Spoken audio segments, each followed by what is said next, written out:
Fun. Okay, calling to order the Joint Committee on Economic Development and Energy and Ways and Means. Today we hear from the Department of Business Economic Development, who will present their biennium budget requests. Good morning. Good morning. Thank you, Chair. Chair De La Cruz, Vice Chair Keith Agaran, Chair DeCoit, Vice Chair Wakai, and members of the committees, Joint Committee. Very excited to be here today. Thank you very much for having us. And after the great holiday weekend that we had, I think most of my team was working over the weekend, saw them in the office. And so we're excited to be here today. If I can introduce the team that we have here today this morning. Thank you. So we are, the Director's Office is BED 142. I'm Chris Sadayasu, DBED Director. To my left, Dane Wicker, Deputy Director.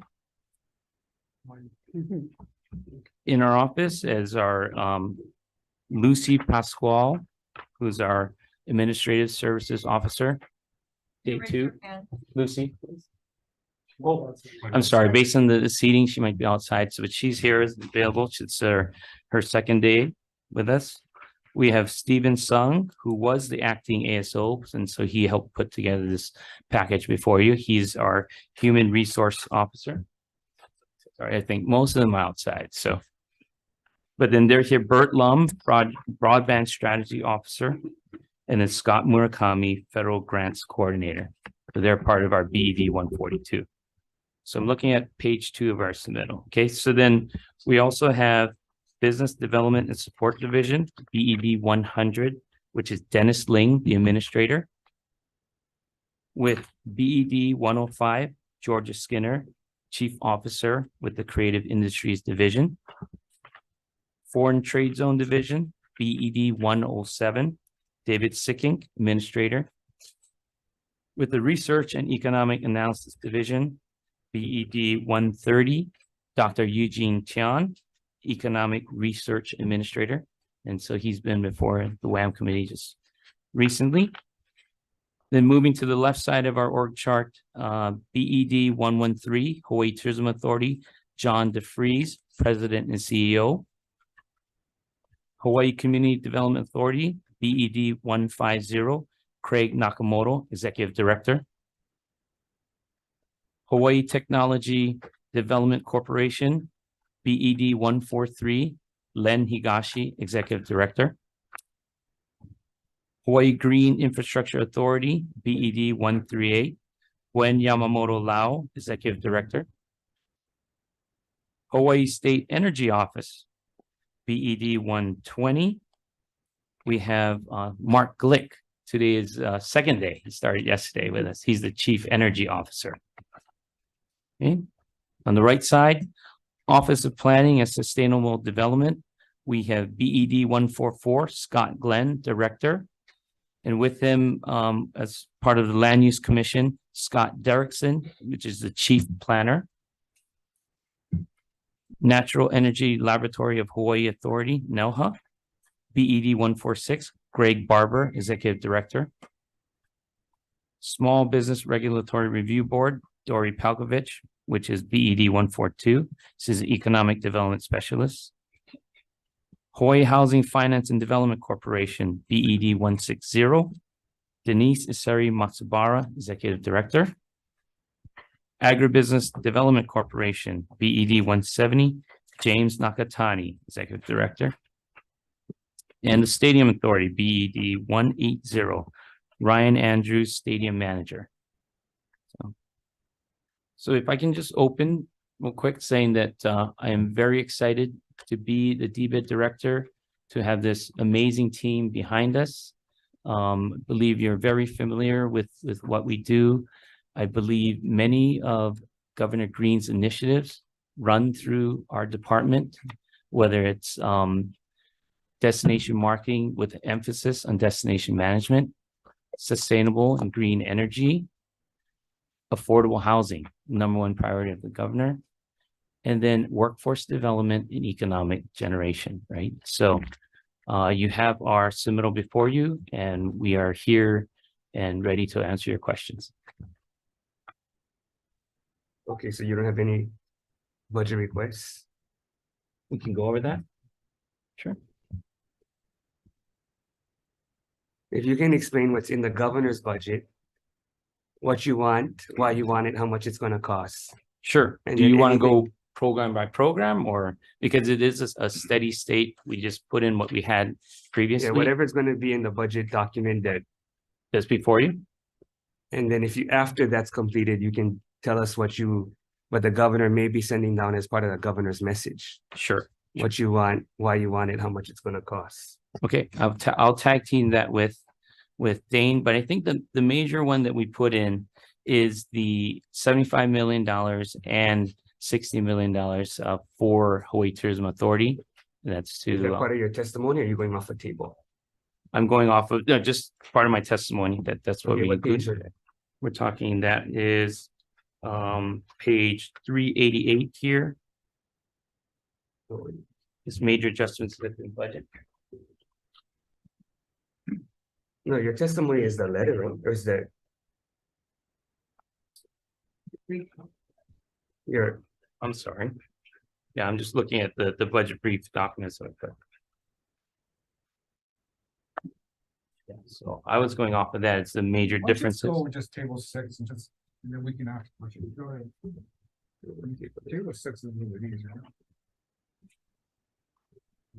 Yeah, as far as general funds. So the major adjustments in the budget request was that. no, yeah, that's all right. Yeah.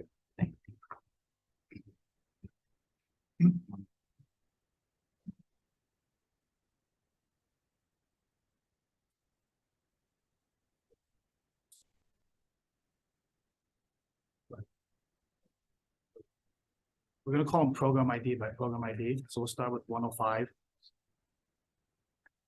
105 CID. Good. Oh, you're gonna have each one explain it. Yes, thank you. This was their state budget they submitted to us prior to. Correct, thank you. Go ahead, Chair, members of both committees, You're not This- gonna. Georgia Skinner, what? Georgia No, Skinner. so you can explain it, and then if we have questions, we can have the division Okay. heads come up. There you go. I'll just wait.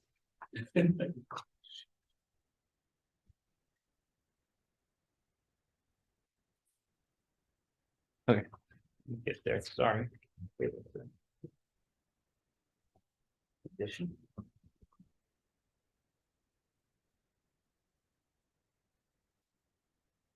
We don't have to do every transfer and all this, the major initiatives, but Well, let the director explain it.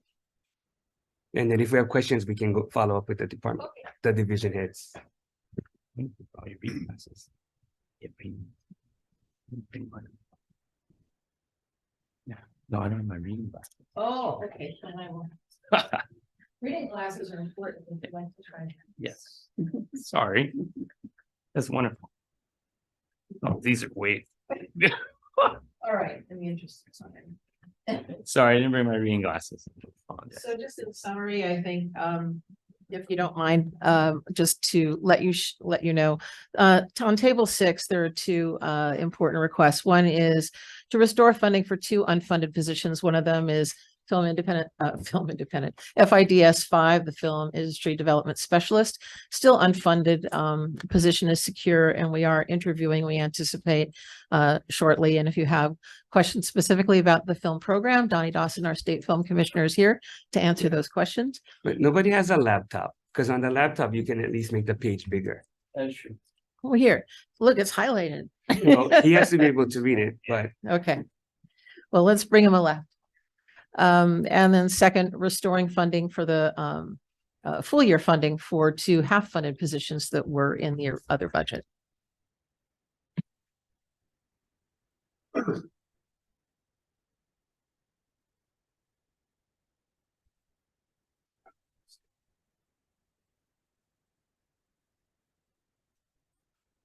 here, normally, if you want the money, you have to be asking for it. You can't, I'm sorry. I asked the divisions to be prepared to answer questions and present that I wasn't ready to prepare. I wasn't prepared to present each one line by line, but now that I have in front of me, I definitely can. I mean, you've got the exhibit in front of you. I mean, how hard is it to just go over those? No, numbers? exactly, I think exactly. he doesn't have glasses though. Yeah, no, but he made it bigger. Scott Glenn provided for me, so thank you. Okay. Okay, so we just went over 105. Okay, for 105 though, are those numbers 6-month delay in hiring, or are they full for the full year?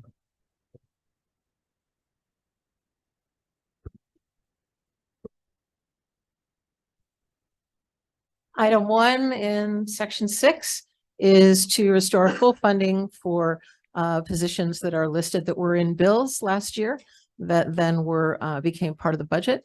The second item regarding film specialist 5 and our workforce development program specialist 6, those are full funding for full years. Alright. So we're just looking really to restore full funding for those 2 positions that were in bills. Thanks.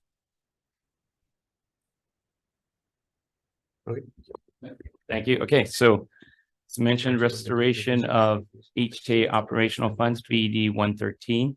That was 75 million and 60 million. And then with the restoration of Convention Center Enterprise Special Fund expenditure ceiling, which is the 28.5 for both fiscal years. So that's in the, this is all in the ED. I'm budget. sorry. This is all in the ED budget. Yes, this is in the briefing that was provided. Yes, the documents. Round 1. Okay, so the first year is 15 million more. Correct, 75 million. Versus the 60. 60 for fiscal year 25. It was 0 now. Yeah. Yes. Okay, so can you explain the additional 15 in the first year? Sure. Well, from my understanding of what was provided from the previous administration, it was requested to be higher, but then they included that, and that's what's required for both marketing for all the major market areas that were provided, as well as for the destination management piece that they're moving forward with. But they don't have a marketing contract either. They don't, but they have existing, let me back that up. Yes, they do have an existing marketing contract with HVCB for Because they asked the USA. governor for 95 the first year and 80 in the second year. Correct. So Governor Ige cut that back. Yes. So are those amounts adequate then?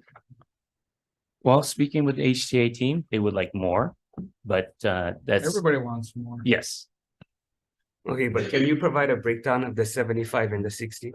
sure. Can I call John Reeves and Mark Tagashi? Thank you.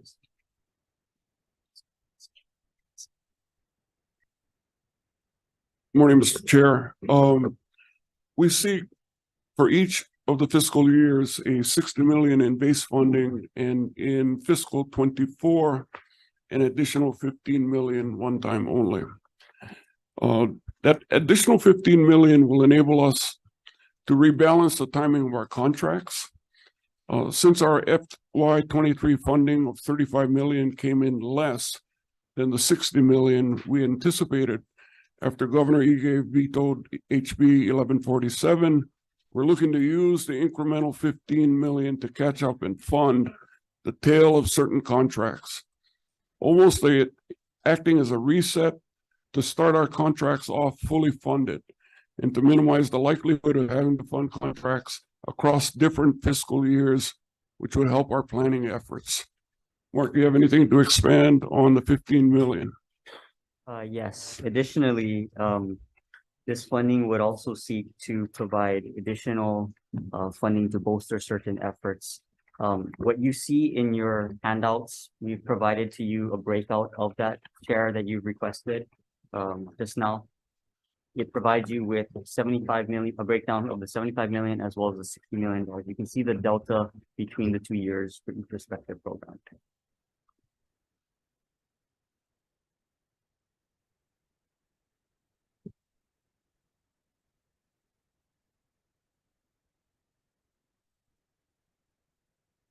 So examples of where we would like to bolster certain programs funding in the first year in fiscal year 24 would be items like But where's the destination management component? Is it the within community.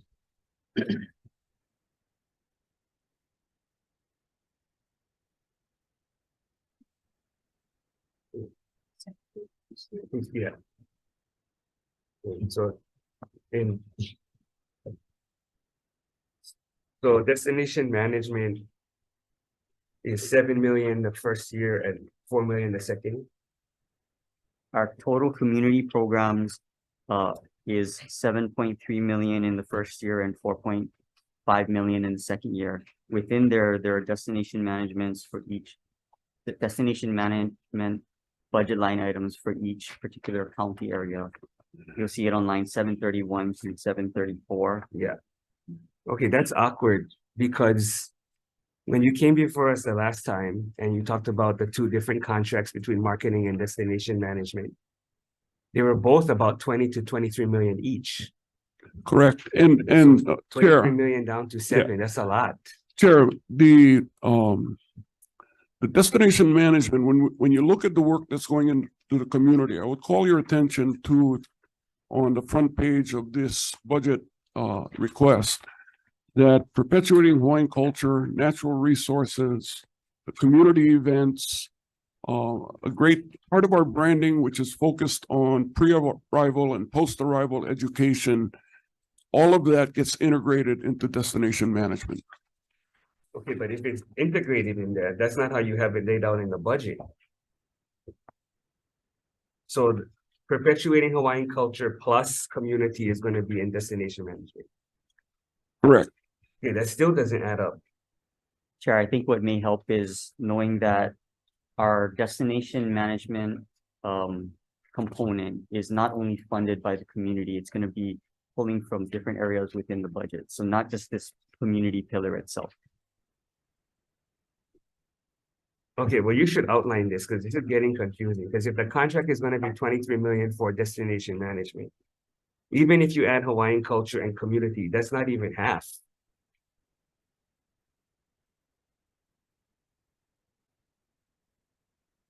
So you either overinflated the contract or you're adding things to the contract that are not outlined in the budget. Yeah, we have to be careful in what we communicate because the RFP is still currently being crafted and being drafted. But I would say that, you know, we're happy to provide as we release the RFP, we're happy to provide you with a breakdown of the funding and which budget areas it's pulling from. Okay, so where are you getting the 23 million for the and the 20 million for branding and market and destination management now? Again, we have to be careful about disclosing the amount of the intended RFP prior to its release to protect. Well, this all came up at the last meeting, so we're only repeating what was already public. Understood. Sorry about that. What I was leading toward is that as we're currently working on drafting our RFPs, it's important to look at it as a reset. Where are you getting the money to fund those contracts? It would be through perpetuating Hawaiian culture. All of our So community. the contracts that you're gonna go out to RFP, that's in this this biennium budget? It will be a combination. Yes, on the destination management side, I believe it'll be mostly from. So you don't have money for those two contracts that you're gonna do the RFP for? Sorry, okay. It'll be a multi-year, it's potentially looking to be a multi-year contract. To be funded by our fiscal year 23 funds, as well as our fiscal year 24 funds. So it'll span different. Yeah, so for the fiscal year 23, where are you getting the money? Similarly, from various. But you had zero, right? Yeah. So is that ARPA funds? It's ARPA funds. Yeah, why don't you just say that? Yeah. I'm sorry if I misunderstood the question.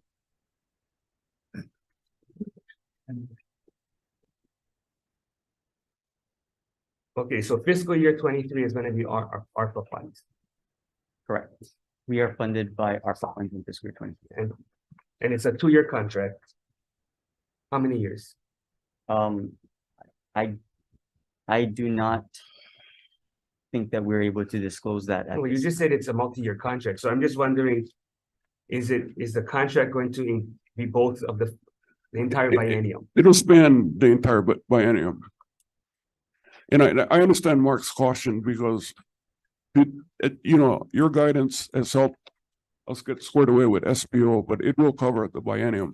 And the fiscal 23 dollars are the ARPA dollars at 35 million and some carryover that we had from fiscal 22 as well.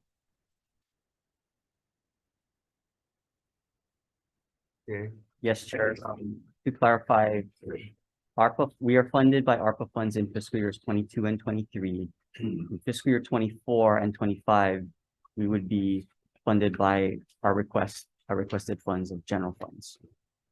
And so the contract, any resulting contracts that we have would follow suit. Okay.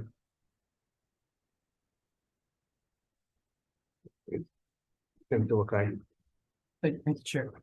Mark, I'm trying to understand your logic in not wanting to tell us exactly, maybe not exactly, but just generally what monies are going for branding and programs and branding, as well as the DMAPs, kind of in follow-up to what Senator De La Cruz was saying. Because if I heard you correctly, you're saying that you don't want to disclose that because somehow that's going to affect the RFP.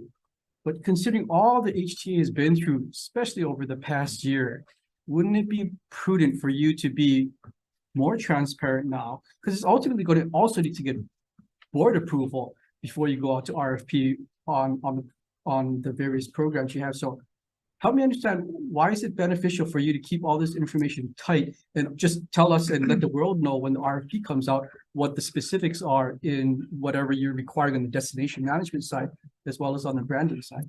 Senator Wakai, before he answers, I wanted to point out that even we have been told not to even mention the date of the release of the RFP because any additional information that comes out publicly may advantage one of the offerers. And so we have full intention of being completely transparent and wide open. But at this moment, it's difficult for us to go down that road at the direction of SBO. And frankly, can't wait to talk to you about it. Wait, but we normally line items things anyway. So like when you say Lelo Hawai'i School Gym, we put in 35 million. They know it's 35 million. Every department does that. Sure, yeah, question for the director. The Senator- reason was, so all of this is coming up, and I totally understand, and I had a lot more questions, You're right. kind of a little bit different on how things are going as well, looking at the chair. The question that I have, did you even talk to Kuhil and John?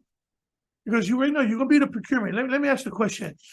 As being the chief procurement officer, have you ever met with John or even with the HVCB and Kuhil Lewis or CNHA to talk story, to check if the agreement that they had reached with VCA that will focus on the marketing of CNHA will be contracted to destination management? The reason why I'm saying this is because now that you're the procurement chair, it sounds like you guys want to go into Mike McCartney's destination. You're the new guy. Why you're not stepping down and say, hey, let's go meet with these shareholders and let's see if we can work it out. You're already at the end talking about putting out this thing already. So you're ready to scrap the whole idea, even if we try to work it out with these guys and try to see if we can come out and save the taxpayers a little bit more money and come up with an idea and say, hey, if you guys are willing to do it, let's do it. He's the procurement. Senator, thank you very much for that question. I appreciate it. And thank you, Senator Kim. I am the HOPA. I am the DBED director. As the HOPA, I have continued the delegation of procurement authority for Hawaii Tourism Authority to Mark Togashi as the procurement officer or contracts officer for HTA. So HTA is governed by statutes and its own board of directors. It creates policies and the like for HTA for the expenditures of its funds at the ARPA money, and then also the funds that are appropriated by the legislature. So DBED does not have the authority to contract those funds unless those funds are transferred, but I believe there's a proviso that doesn't allow that either. So to your express questions as to conversations with HVCB and CNHA, yes. I went with Greg Kinkley. Believe Greg Kinkley is now retired. He was our Deputy Attorney General that's assigned to the Director's Office as well as HTA.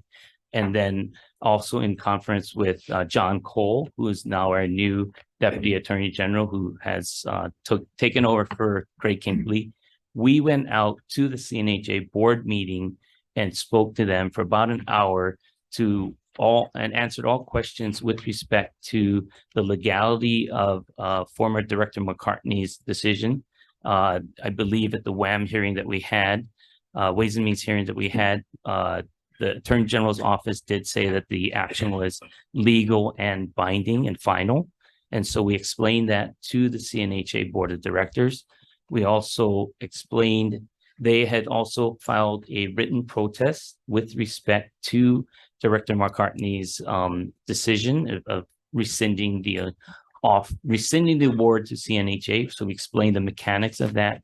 And then to expand and answer your question, DBED does not have the authority to then issue RFPs and like for those funds because now it's HTA. And so HTA, through the policies created and the directions of their board of directors, have decided to issue these RFPs. And so Mr. DeFries has been answering questions as to the timing, and then at the advice of the Attorney General's and State Procurement Office, they have been told not to speak in any specificity with respect to the two RFPs.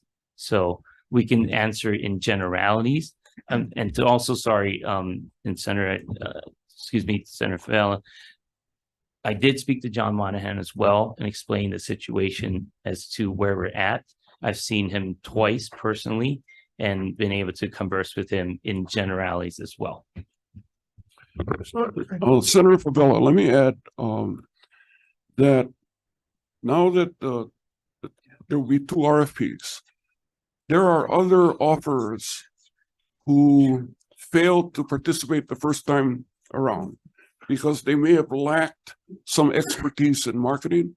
Now that it's been broken apart, I'd be shocked if we don't have multiple offers in each. So Okay, guys are- so you guys just have to answer his question. You don't need to ask at all Yeah, what your thoughts right. are and, you know, because if not, we're not gonna get through this hearing by, I mean, if you want to be here all day, we can be here all day.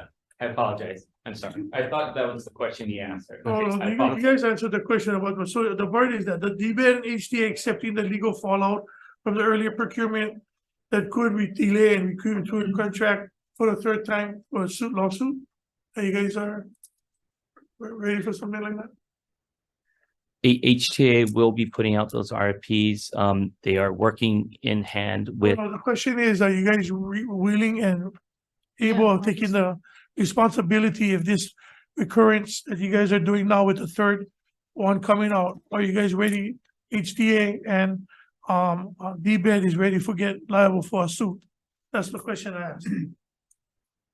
yes, we will follow the state procurement law. HTA will in issuing the RFPs, and if a protest comes again, we will deal with accordingly in reference to the procurement law and the administrative rule. Yeah, you're still not understanding what's happening now is because of this came up, it's gonna liable for a suit, not that they're gonna put out the RSP, asking them for the reactions that had happened previously.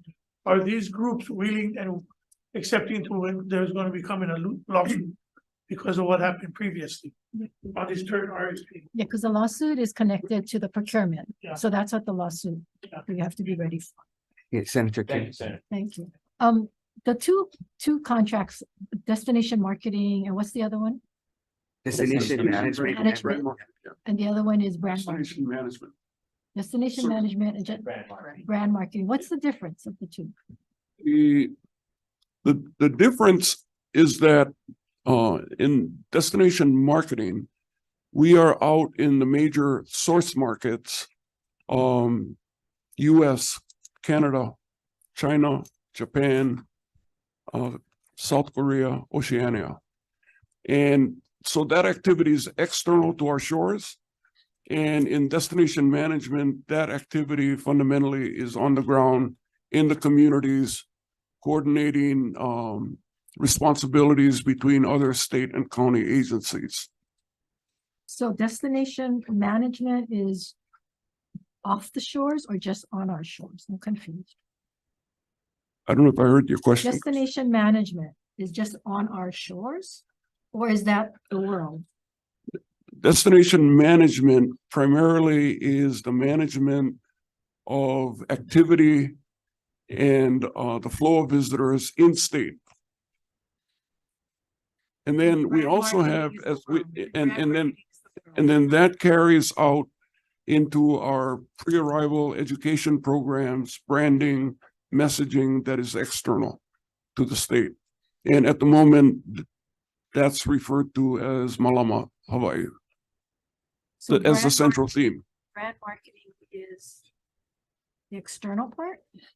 Brand marketing is encompasses the messaging that goes out to the world. Okay, this is so painful. Mm. So the brand marketing is the traditional marketing they've always done. The destination management is a new component of addressing visitor impacts. So that would be trails, cleaning, community Coastline, cleanups, public parks. all of those kind of, Yeah. so that's all dollars that are supposed to stay in the state to help with visitor impacts. Okay. Hana Road, all of those type of things. Can I explain it simply? Yeah, I don't know why. I know. It's very Well, confusing. I apologize, I may have misunderstood what, No, you didn't misunderstood. I want to know what the difference was between the two, because it's always been one, and the right hand got to know what the left hand is doing. If you're separating Yeah. this thing out, I'm not sure how all of this will work. I Sure. mean, have you folks really thought this through? well, and I will add that the destination management action plans are actually the byproduct of communities who drove that process. Yeah, but you know, when we were in Maui, I had asked you back then, are you willing to transfer dollars from marketing to destination management? And back then you guys said no. We asked if you had MOAs with the counties because you were supposed to provide. Sure. You said no. So I don't know where you are on all of that. And your statute doesn't say anything about destination management. And you folks have festivals, monies that you work with the counties. You're supposed to be, doing a lot of this, working with the neighbor island boards, right? And so forth. So that's always been done. So now you're gonna bifurcate and the destination management as well, and then the brand marketing. You're gonna be working together. They will have to work together, and it'll be incumbent on HTA to make sure that that's seamless there. But it's been determined that there are two specialties. At the moment, HVCB is doing both. But why didn't you do that for the Japan contract then? Because the Japan contract you left together. Marketing and destination management is in one. Because in each market, there is, the way we look at it, is the messaging and the visitor education programs in creating expectations of what's expected of them once they get Yeah, but here. that's exactly Senator Kim's point. Is that how can you not separate it for the Japan market, but the US market, you're saying, oh, that's going to be different. Yeah. We're going to have two contracts out. And you folks went to the 5 major marketing. So why are we gonna do branding across the board when you have the Japanese component as a major marketing area, right? You have the East, you have whatever. I mean, we broke that apart years ago when HVCB had the whole world.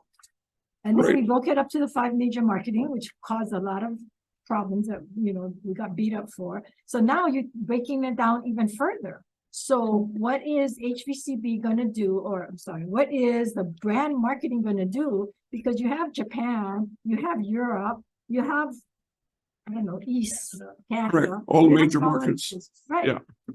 So are you duplicating what Japan and Canada and all that gonna do? No, they're actually extensions of us via contracts, just like HVCB at the moment. No, but on the Is the US destination M&A. management component. No, wait. You haven't, let him. Senator Kim is asking a question of the director, Right. so when, Because it seems like you folks only decided to do this when Mr. McCartney came in and said, oh, it should be broken up in two. Have you folks really gone and looked at how this is going to work? And what are the unintended consequences? Before you jump out and put out some RFPs again? You know, we have, and actually in following that evaluation and heavy debate at the board level, the board in last month's board meeting, took our recommendation that we ought to split the two RFPs. So how many meetings have the board had on splitting? Probably two, Two meetings. yes. To change the whole way we're doing things. They have two meetings. And I know I read the minutes and stuff. I don't know that it was that detailed in their meetings. So unless you did it behind closed doors, I don't really see that there were a lot of vetting of this process that you folks are looking at doing. Well, internally to the staff, following the episodes of the last 12 months with the two RFPs, it became our recommendation that they be split. Okay, we walked away completely from the settlement agreement because we couldn't build this RFP around that. Okay, But it was Because- a knee-jerk reaction. what's that? It was a knee-jerk reaction. Knee-jerk reaction to Director McCartney, that it was his opinion that it should be in two RFPs. And so in that short time, your board only had two discussions, and you folks are changing the whole way. I mean, already this whole process is messed up. I don't just know that it's been well thought of. There's quite a bit of work that's going on by staff right now to make sure But that the despite scopes, work, and despite the scope, how is it going to actually work? How is it actually going to be in the marketplace? And how are they going to be working together in these two separate yet supposedly together types of marketing and branding? Because you can't have one without the other, and you can't do just branding without marketing. No, I agree. I agree. And holding that in a seamless way becomes our responsibility at HDA. Which worries me because your folks' responsibility have not been well thought out in the past. It's been problematic. wait, but Senator Kim brought up a good point in the sense where, Yeah. or several points, but the duplication of destination management seems to be something that you need to address. So if the Japan contract has destination management, and the US contract has now a separate destination management, every marketing contract also has a destination management component and a similar. So the destination management support services, the activity that's Yeah. going on that you referred to earlier about trails, parks, Yeah, is actually something that will serve no, but is that in every market? the visitor education component is. But this support services RFP, actually, the activity that we're doing in state will serve all the markets. No, I get that. Yeah, yeah. But it sounds like if you have a destination management component in all contracts or in all markets, In the form of visitor education. so there could be some duplication. Because who creates the curriculum or who creates it? You're gonna have 5 different curriculums now, No. for 5 different markets? It's guided by us. I mean, each of the major markets is required to submit a plan, right? And the plan is subject to review by our staff. So why do they have to develop the plan when you already have the demapping? The demapping is, I thought the demapping are supposed to be the guiding The documents. DMAP component is ours. The part that is inserted into the markets is related to visitor education. And so there is no duplication in that way. Okay, so Well, the marketing and the visitor education, as Senator Kim saying, should go together then, because then Exactly. you're gonna have how are you gonna educate the visitor? Through marketing at some point. Chair, if I can add that, so I spent 5.5 years at the Hawaii Tourism Authority as a tourism brand manager. And so to answer some of the questions that Mr. Freeze is answering is that each what we call them, global marketing team member is required to work with the lead, which is usually the USA marketer, which develops a lot of the strategically planned events, timing, everything with respect to that, whether it's made in Hawaii, whether it's pop-up makekes, all these other events that are happening in market. So everybody has similar theme. What you mean usually? Usually, because not all the time. Not all the time, because there's coordinated, because each market's different. Japan's a little different. Oceania is a little different. Canada's a little different. But the destination management component should be consistent for all markets. That's because correct. It should be the DMAP documents. You're exactly right. So the destination management is part of the DMAP documents, right? So that is now going to be carried forward by one contractor for that. And everybody is in the global marketing team will then coordinate with this contractor to then coordinate and have the same message. Why does the destination Japan contract have both? Because that is the way that it was bid out. That was the RFP that was bid out. So they all coordinate with this new contract. As I understand, the HTA board has directed staff to move forward with the two separate RFPs. But I think to answer Senator Kim's question, sounds like there's still duplication though, because if what you're trying to explain sounds like is there should be one destination management contract that works with all the marketing contracts, but that's not the case. You already went out with Japan with two. Well, I didn't read the scope of services for the Japan contract, but let me ask, with your permission, Chair, to have Kalani come and add to this. Chair, Because before you answer that, this is the thing that I don't think you guys are getting it. I think we got it here. You guys not getting it. Mike McCartney should have never came out with that plan.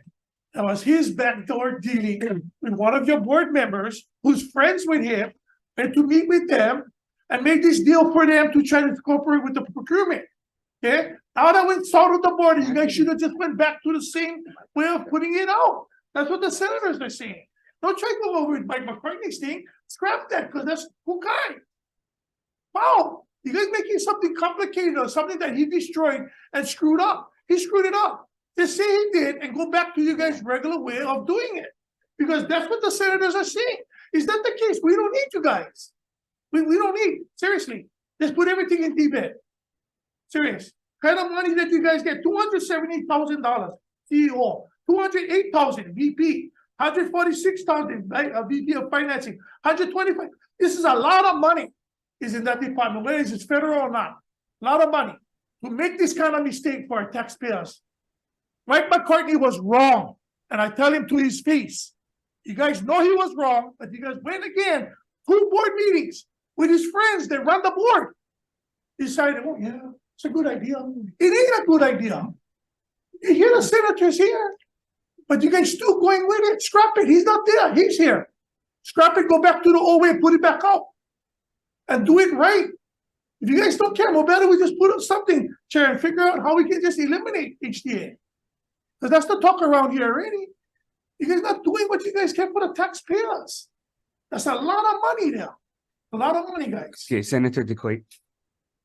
So I guess my question is, and it's more for the board, who actually sits on these DMAPs? Because you have community-driven DMAPs in the different islands. Where are those DMAP plans incorporated into that going of branding and marketing? And should elected officials be a part of the DMAP membership? And what is the process for recruiting and education on the community about DMAP? Because as you folks said, we're starting from the bottom going up and not from the top driving down. Where are we? Because I've gone to those meetings and it was said that we would have the different communities come up with the different committee selections of what was the priorities. So I want to know with the time that you folks spent the past couple of years, where are we on the different islands? Who sits on these committees? And why is it that in particular, on a particular island, that a community official, an official at a legislative capacity was sitting on the committee because we drive policy and legislation? I don't agree that we do that. I believe that the community needs to drive it and we should be supporting it. Where are all of those plans and where are we at? Senator, would you mind if I bring Caroline Anderson forward? Well, I think you and I had this conversation. Yeah. Because what we were incurring was the community was driving it without proper facilitation. I would rather hear it from you. Okay, sure. Each of the counties, each of the islands actually has a steering committee made up of diverse members of that community, right? So you have some industry people, community leaders, nonprofits, and in some cases. How is that posted? What's that? How is that posted? You know, that posted, it was worked out in coordination with the economic development committees at the county level, together with HTA. But is there Those is there postings- an agenda posted 6 days in advance following sunshine law? You know, those postings happened before I got there, but I don't believe that they were posted in that way. Because I think that's where if those were posted, members could see that those meetings were occurring. There's minutes. Do they have, I would assume they're subject to sunshine law. Yeah, I don't. And those plans, Even though they're gonna be directing millions of dollars, they don't have to follow for sunshine law. They're not committee. Thank you, Chair, for that question. They are not committees of the board or of HTA. So that's why I asked the question, Sure. because is this a shibai that we created, the DMAP within the communities? And how does it incorporate, or are we just wasting the community's time to say this is what those different islands want, and then not to do nothing and incorporate it within the destination management? Which is why I believe that was the route to take when it was brought up at that time. Mr. Tatum actually came out into the communities. you know, my experience with the steering committees on each of the islands is that it's a diverse group. They've identified hotspots, they've identified actionable items, sub-actionable items, and we are tracking that on a quarterly basis and making that information public. So I guess that's why Senator De La Cruz had asked, where is it on the website that these are public, so we can relate what's happening there Sure, to what you guys are doing? That's the it, question. it is posted on our HTA website. And then It going, is what though? What's that? It is what? What is The, posted on the website? DMAP itself and the quarterly progress reports. No, but I think what she's asking are the conversations at those individual meetings. in other words, what is the next direction? So if the committee is set up, it says maybe we're doing cultural here, we're doing over tourism on roads, say Hana. Where's the minutes on it or the notes to say this was priority 1 for Maui, priority 1 for Honolulu, as you incorporate it within your overall marketing and branding? Because if you look at Hana, the biggest issue we had was, okay, over tourism. Was that a priority to address that, which is why we relate back to Wainapanapa and the reservation system on how you get the visitor experience is what I'm trying to get at. Is that there to say, okay, now we can go back and look, we need funding in this area. We need funding in another area of priority. Or like I said, is this committee in these communities being formed to just say, right on, we get them over there. But are we taking and incorporating that information and priority set? Or does some of these islands not even have those committees formed is my question. You know, the DMAP steering committees are one entity that have produced the first deliverable, which was the action plan itself.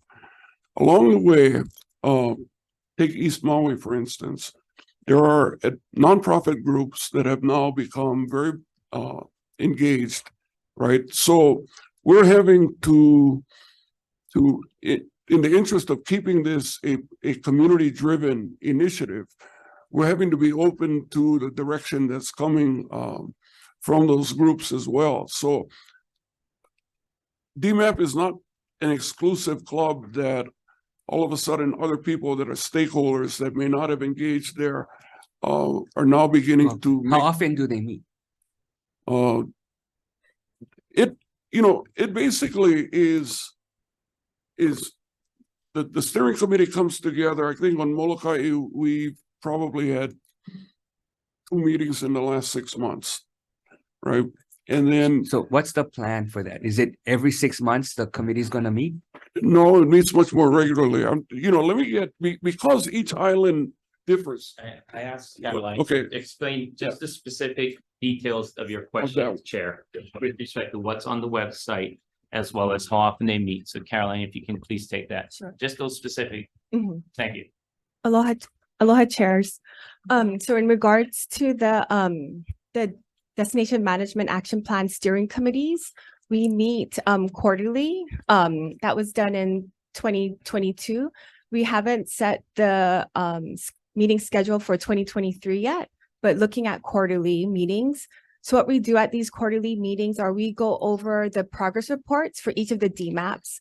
Our board wanted us to report quarterly on the actions. So that's what we do.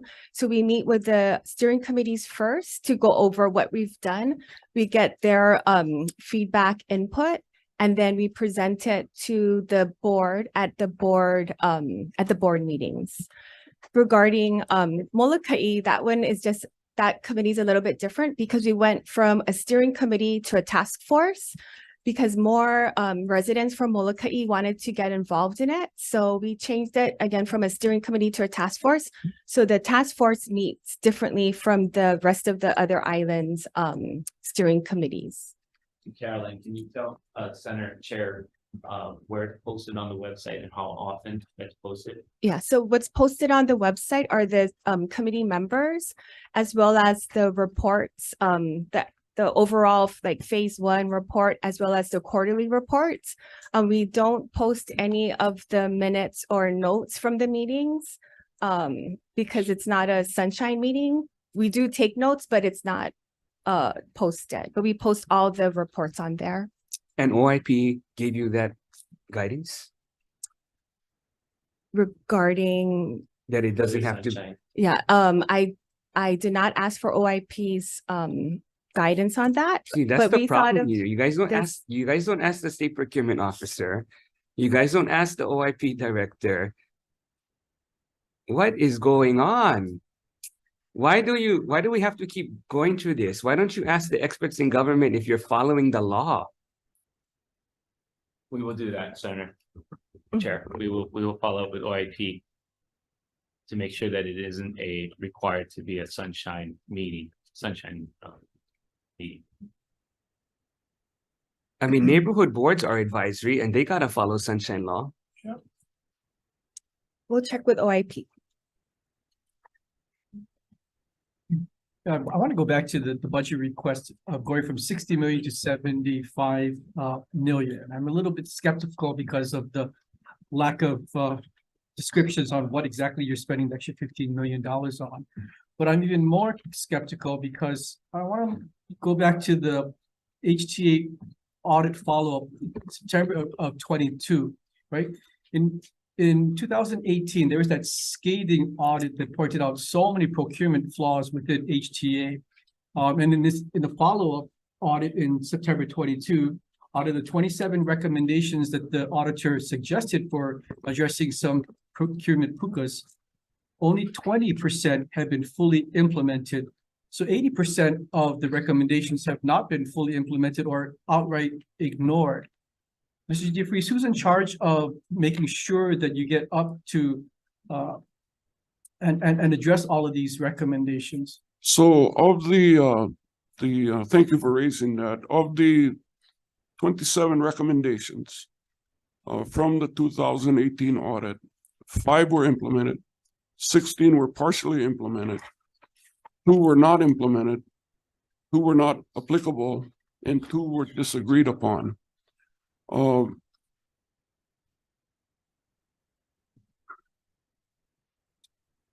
who's assigned to implement all 27? It is my responsibility to do that. You know, I also wanted to add that Mark has been functioning as a acting CAO, and upon Keith Regan's departure, I'm happy to announce that effective today, that position has been filled. I'd like to recognize Daniel Nahopi, who's in the room. Mark, I'm looking for oh, I'm sorry. Hold on, Senator Wakai.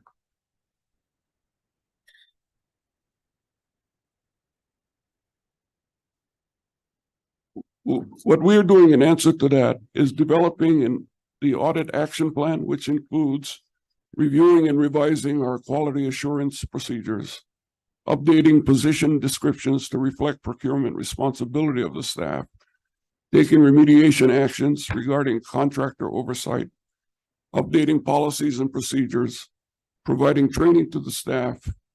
We've started to move down that road. I don't know if you have anything else to add, Mark. No, I think the one thing that thanks, John. I think the one thing that I would add is that, we very much appreciated the Office of the Auditor's work on this. We do look at this as an opportunity for improvement. We also appreciated the fact that the Office of the Auditor has communicated to us in our meeting of the progress that we've made, that they've seen that we've made since the initial 2018 report. Thanks, John. Yeah, but I could accept that we're working on it if this was 2019, but Mr. Dupree, this is 4 years after these recommendations are made, and you're still working on them. When are we ever going to fulfill these recommendations? Well, you more than anyone knows that this hasn't been a usual, 2.5 years. And so the work we've been focused on during the pandemic has affected the delivery of some of this activity. And we'll move to correct it because, as you know, every 5 years we're subject to an audit. And so I expect that state auditor will be issuing a letter in the next 30 days announcing the commencement of audit on 2023. Right. But don't you, look at the troubles that you've had to endure for the past year. Many of those troubles were identified in 2018. So if you fix things back in 18, really made a concerted effort to plug all the pukas that the auditor said were evident in 2018, maybe you wouldn't have gone through the struggles that you went through over the past year. So when, again, the timeline again, when are you going to have all 27 of these recommendations? Actually, 2 of them are no longer valid. 25 recommendations fully implemented. Let me return to you and the committee with an accurate timetable on it. And who's going to be responsible for getting us there? I'm going to be responsible for it.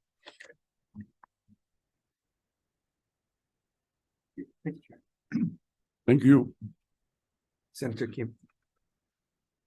Can we move to the convention center Yeah, or? right. Okay.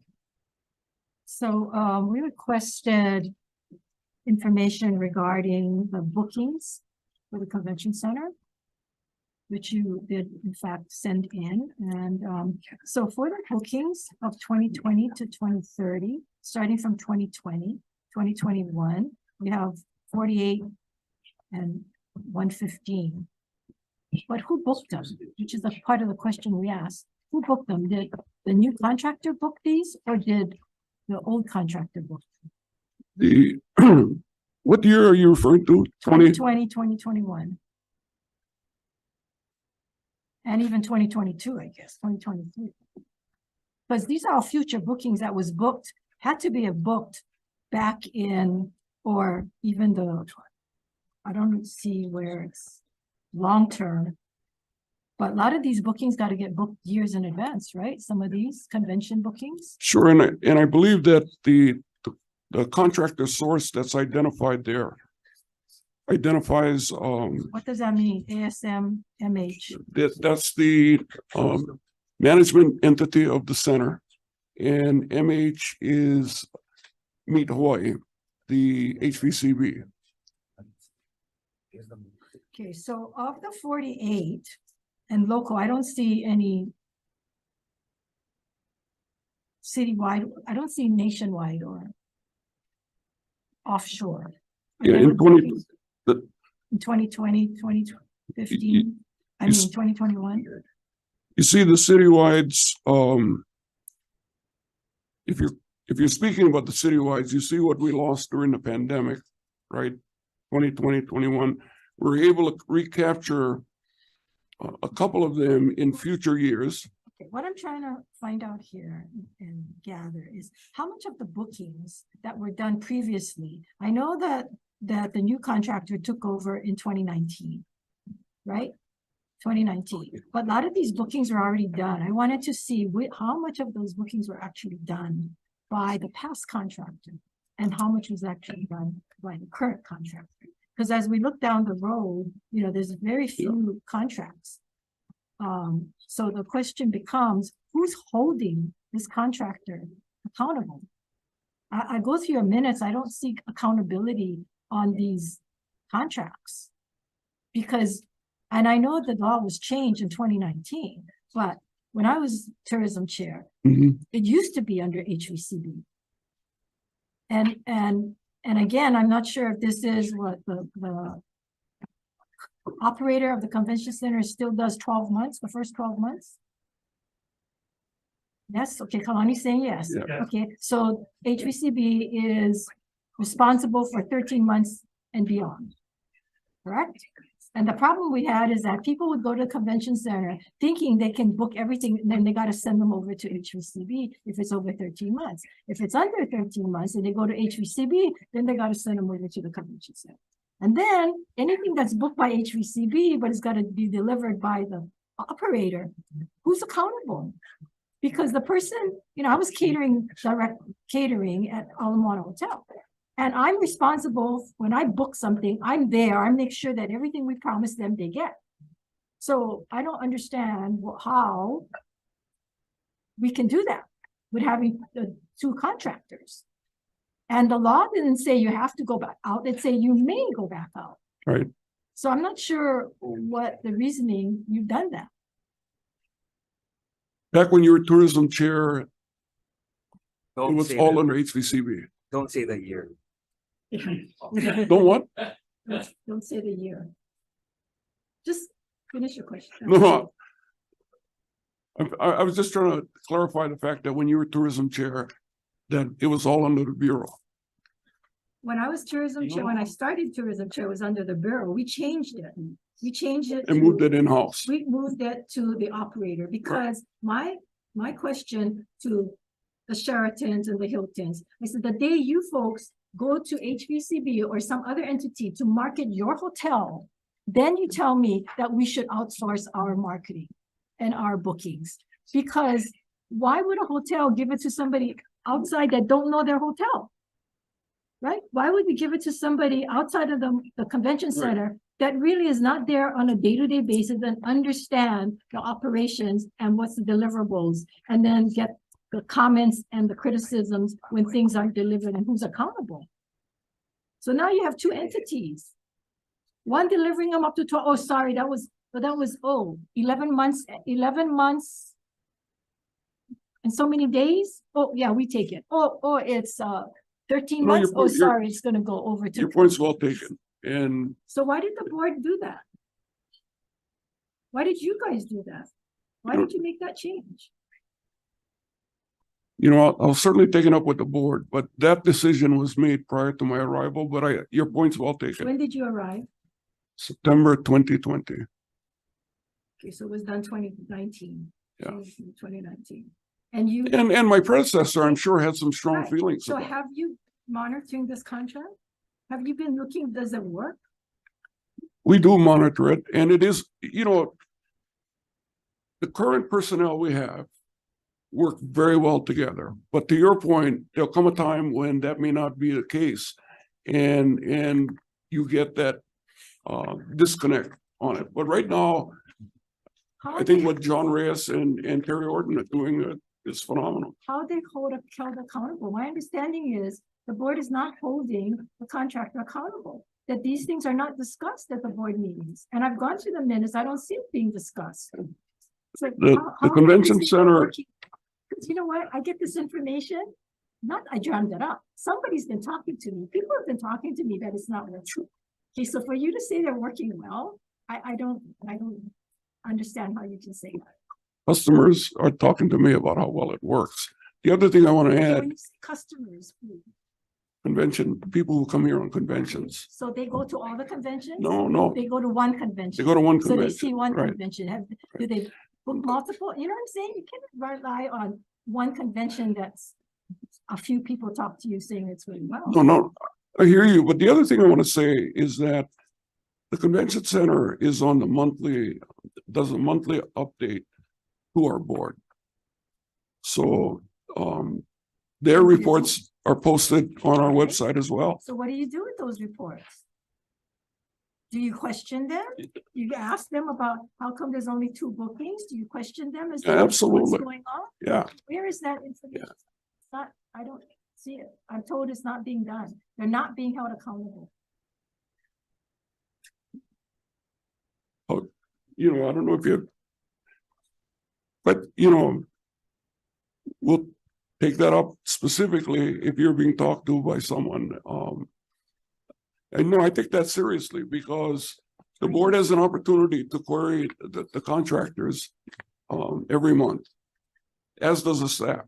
Because we're in 2023, there's only 29 bookings in 2024, 8 in 2025, 7 in 2026, 4 in 2027. I mean, is somebody's questioning how they're doing on this? I mean, those are not very good numbers for a future. Or are they? You think those are good numbers? Well, I think that they're working diligently to try and get those numbers back, but competition in this market has continued to increase. We know that. I was tourism chair. That's the same I respect that. No, I respect that. And take your concerns seriously. Okay, well, I think some accountability is needed. And I think, again, you're supposed to vet these things out when you make those decisions. And then you have to analyze, is it working? Is this what we anticipated?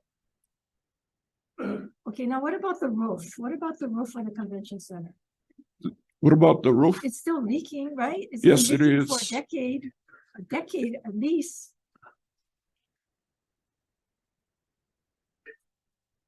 Yeah. What's the cost now to fix the roof? 60 Okay, million? so last session we had a CIP of 15 million. So we have not yet issued, what we have is submitted the paperwork for release of the funds in process and now being reviewed with DBED.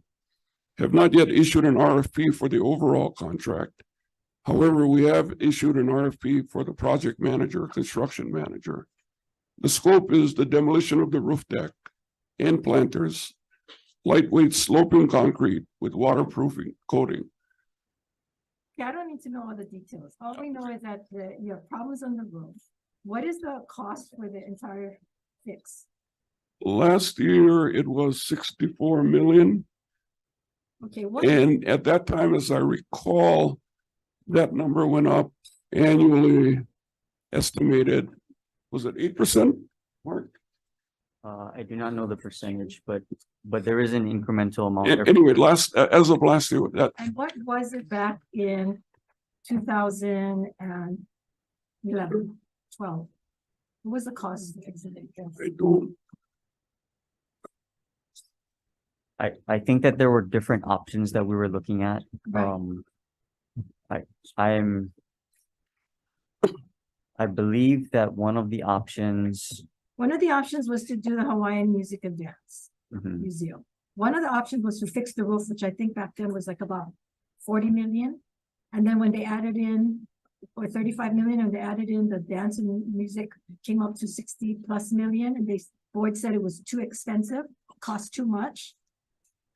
And so we ended up not doing it, and now the roof alone is gonna be 60+ million and counting.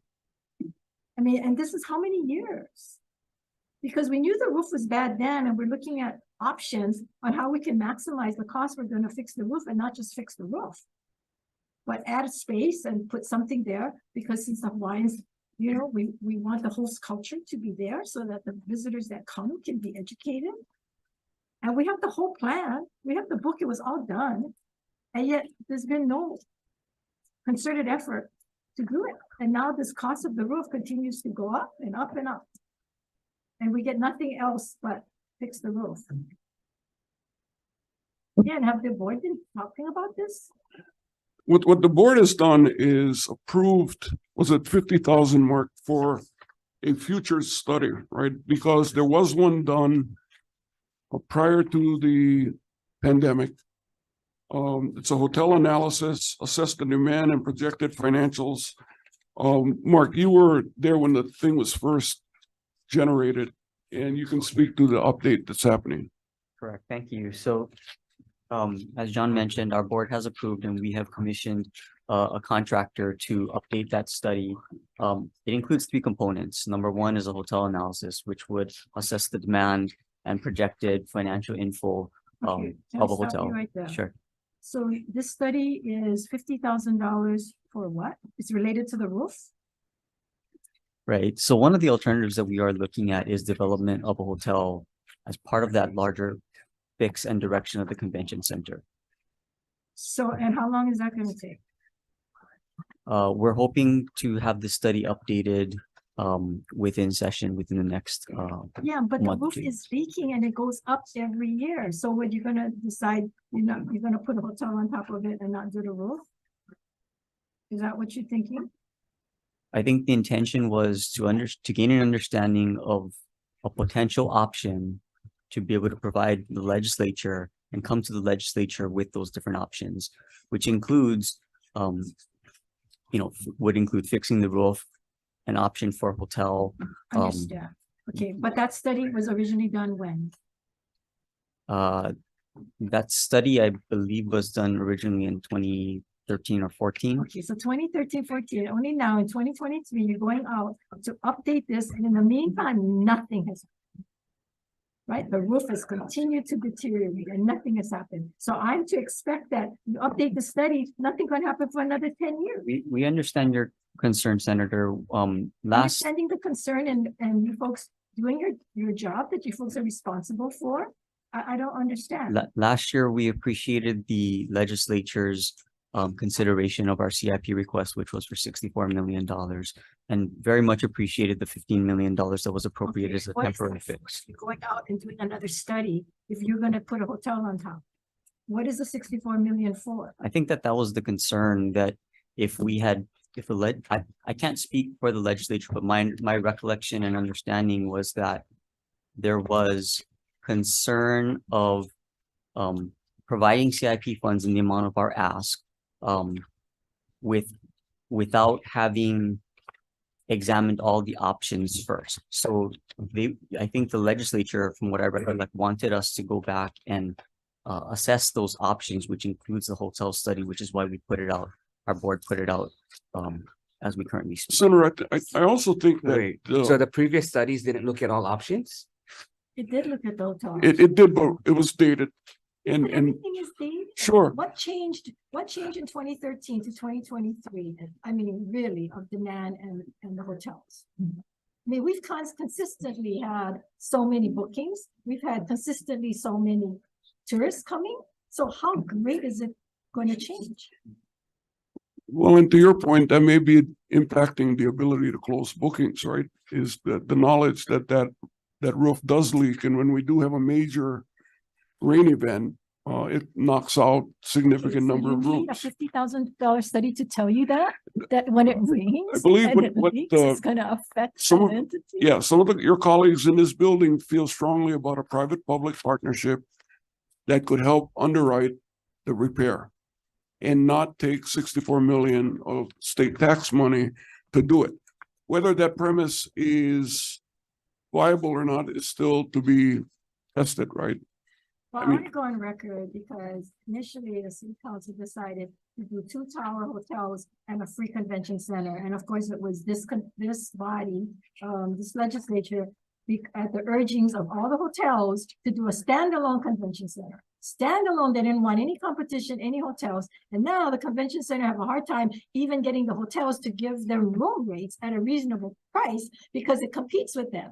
But they're the ones that didn't want the competition. And that's why we're stuck with what we have. So now we're going out to an old study back in 2013 that said we should do a hotel component. And now we're back in 2023 and you still want to update that component? I mean, Senator, I have a bias too, I should tell you about the Center for Hawaiian Music and Dance, right? Because I was the one contacted by the San Francisco firm that put in the inquiry, the letter of intent, and organized what became the team that prevailed. So, I'm very partial to that and what the intention was back then. so what have you done from the time you've been here at HTA? Well, To promote that yeah. forward, to move that forward? Well, that particular plan has not been the subject of any further discussion. Primarily,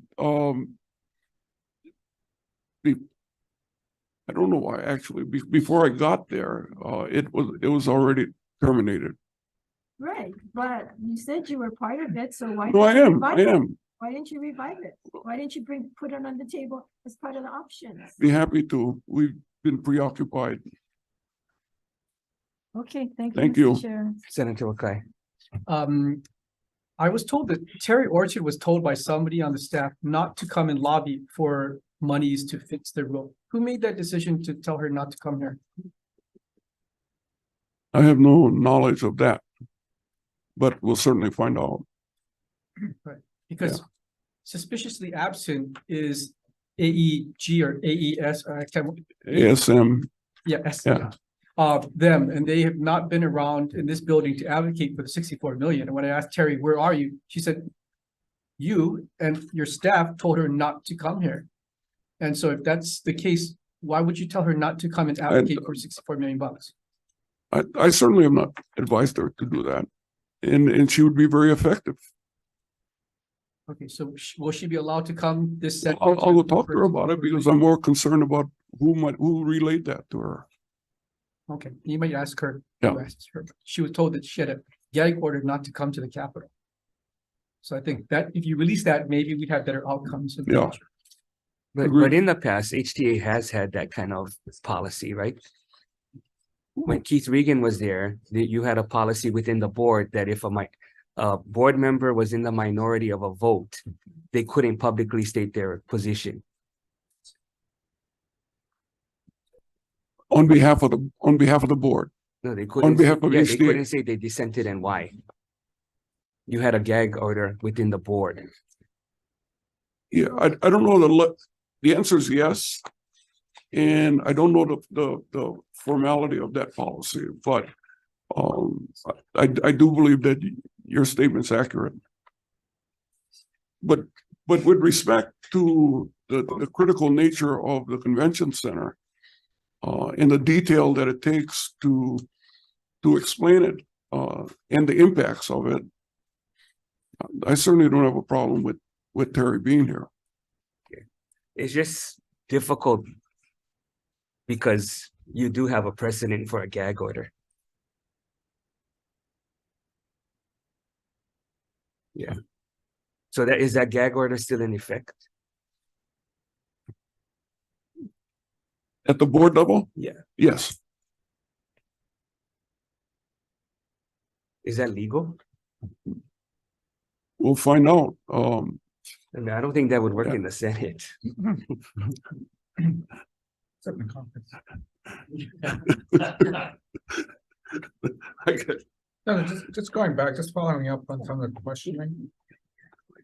The update of the study, in some ways, wasn't that sort of indicated by certain legislators that they wanted to have that update? So I mean, in some ways, you don't have a choice. They wanted to see an update. On the upgraded study, Right, yes, and And it was driven by the fact that the $64 million price tag created sticker shock and nothing was done on the study that had come out. The expanded study, the updated study, was that an improviso or just an understanding you had? The updated study came from a board appropriation, actually. Yeah, I think you may be referring, Vice Chair, to the $500,000 that was yeah. appropriated for such a study to the department, to DBED, out of last session. Right. What we commissioned was based upon our board action as well as with discussion with the legislature individually. But it's separate from that, but able to be used toward that same similar purpose. So it's your choice then, is what you're saying? Are you saying it was your choice then to do the expanded study to include a hotel? I think that it was based upon our discussions with the legislature, as well as with our board, that we decided to go forward with updating the study. Now, I know you said earlier you can't because you're still about to issue the RFP. So you can't talk about numbers that much, but generally when you do a multi-year RFP that goes beyond the budget, you always have this language that is all subject to Sure. appropriation. Yes. So as long as you have adequate funds to fund the next 2 years of the contract that's issued, then you're in compliance, right? That is correct, that our RFPs do include that language that you're referring to.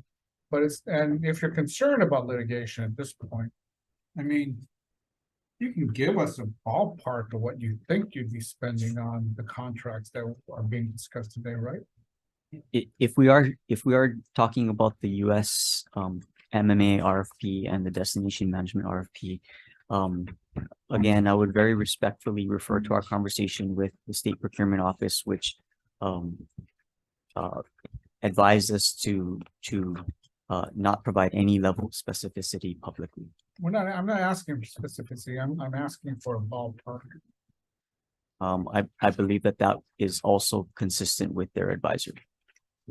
But shouldn't that be in the budget anyway? Because we're gonna be approving Yeah. a budget that includes pending work. Thank You know, if you guys come back at the end of the year and after we're gone and you say you don't have enough money to do contract for marketing US mainland, you know, I don't think anyone around here will be very happy. Yeah, thank you. In answer to your question, essentially, we've provided you with a breakout of our various programs for fiscal year 24 and 25 that we're looking to act upon. Well, The okay, summi- let me ask you a different way. Maybe I can direct this to Mr. Reeves. Sure. You're asking for 75 this year and 60 next year. Within that amount, you think you'll have enough money to fund the first 2 years of, Of the two RFPs, yes, yes. you just don't want to tell us how much you dedicated. Yeah, to it? I'd love to tell you. We've been advised by SBO not to. No, now you listen. You converted me. All right, thank you, sorry. Sorry for taking the time.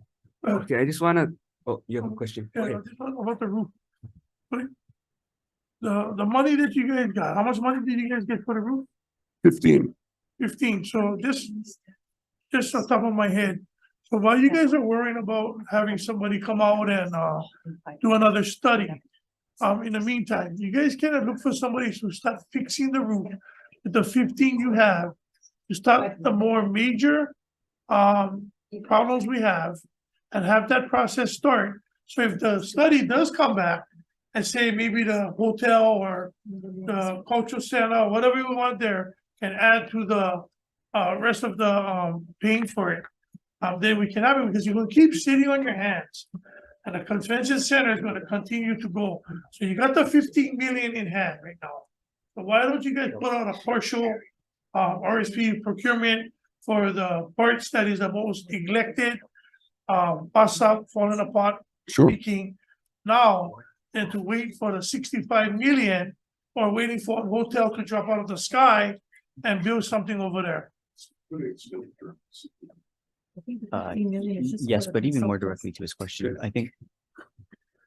Thank you, Senator. We very much appreciate that and 100% agree. That is an exact alignment with our intentions. So the $15 million that this legislature or the past legislature 22 legislature provided to us is for purposes of a temporary fix that we will move into immediate action. You're also aware that we did request an initial $64 million ask. This would be just a temporary fix, not to the full extent of project scope that the $64 million would provide. But in answer to your question, yes, that is exactly our intention. All the while, we're running a parallel path of understanding what our options are as a result of this updated study. The reason why I'm saying that, what is the timeline? What is your timeline with the 15 million you have? 10 years, 15, 25 years? What is the timeline? That's the important part. Having the money and a timeline, because by the time you use the 15 million, you wait 10 years later, it's gonna be even more, 165 million. So I just like to know a timeline on how fast you guys gonna move to try to use that $15 million to patch temporary, whatever. And how much of that is for the project management? Yeah, well, thank you both. You know, in answer to your question on timeline, we will provide that information to you. I think the one thing that No, I think the more in question is to the HOPA. Because at some point, if they don't act, when is the HOPA going to intercede and start to make sure that something gets done? Thank you, Chair. Thank you, Chair, for that question. So as the HOPA, and again, it's back to Senator Favella's initial question about that HOPA. HTA has its own Yeah, board but of directors. If you're the director of DVET. Yes, We gave them money, nothing's happening. They're not doing anything. What you gonna do about it?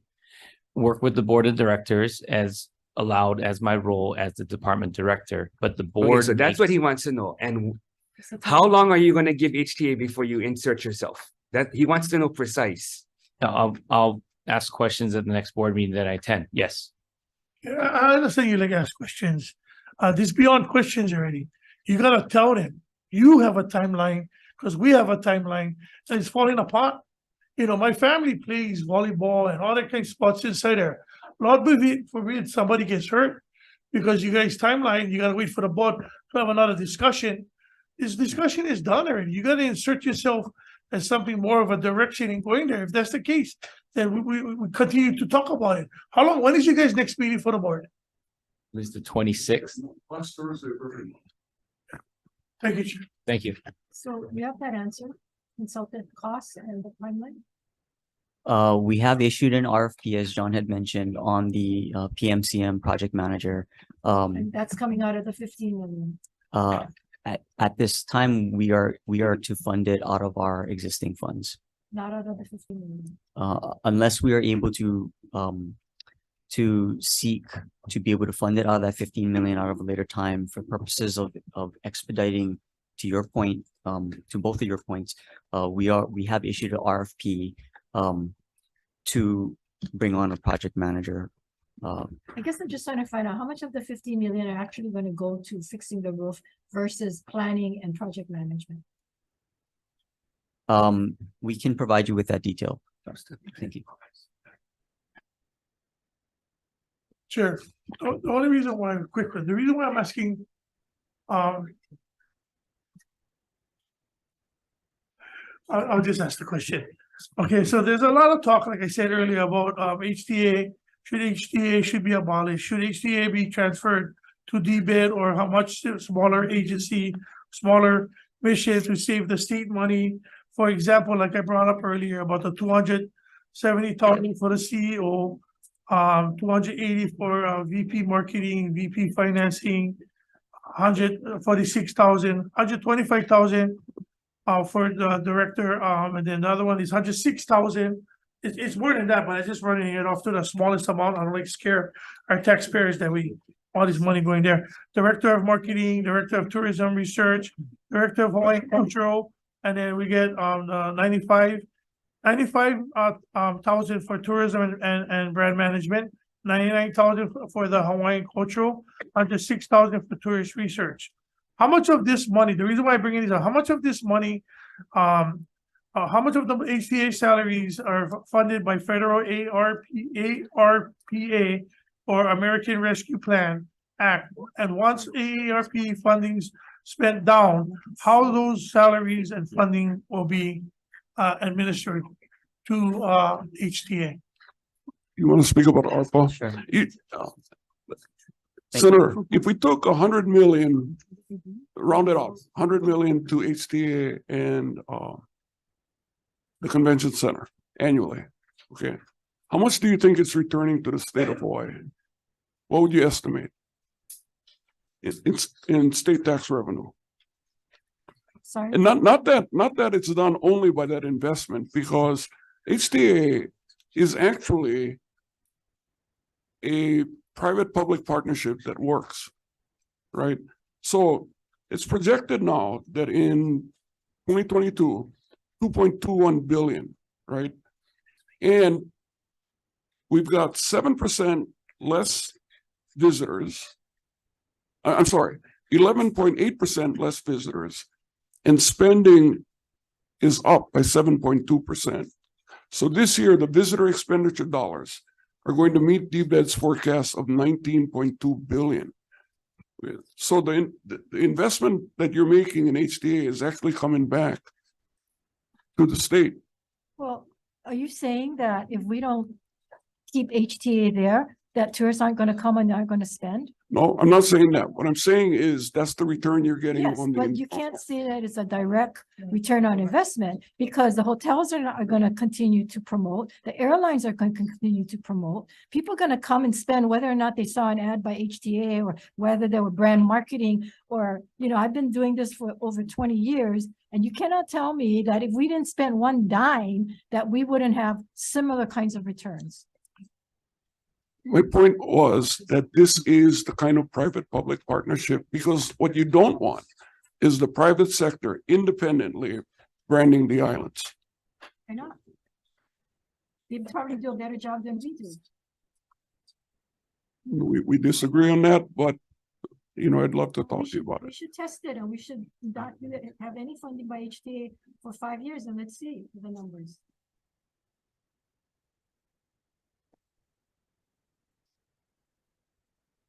Can I just follow up quickly on Senator Kim's logic and your logic, Mr. DeFries? So you're saying that you're getting today with the $60 million spend.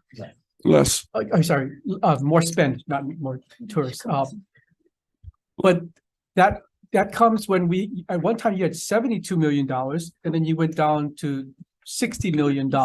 Correct. So then the next logical step is that maybe if we spend less, we'll get still more visitors spend, because that's the way it's gone. Yeah. You've gotten less available funds now than you did before, and you're getting actually more visitor spend. So maybe if we cut you even more, then we're going to get even more of a visitor spend. If I'm following your logic to Senator Favela and Senator Kim's questions. Let me finish that thought though. All the markets are not fully stabilized, right? We're getting this performance level because of the overperformance of the US market, right? Japan, for all intents and purposes, you know this better than most, it is not fully engaged. And the other thing is you've got other destinations that compete in the world market that are not fully back on board, right? So while these numbers for 2022 have been helpful in resuscitating Hawaii's economy, we're still in an unstable environment, which is one of the reasons I would not support what Senator Ricardo Kim said about just dissolving HTA at a time when the markets are not fully restabilized. And there's a growing concern in the community about how we deal with the adverse impacts of tourism. Should do it when it's stabilized. Get rid of HTA when the market stabilizes. Is that what you're saying?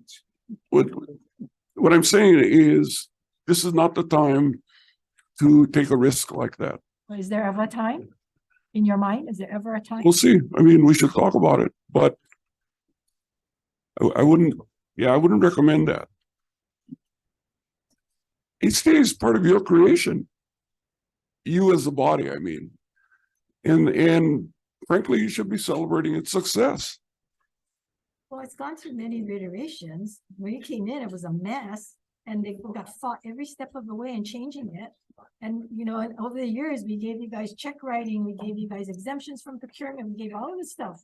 And it's been taken away because the actions or the non-actions from HTA and the board precipitated other members to say, you know what, you guys aren't doing the job. So again, you know, you folks have driven this to where it's at today.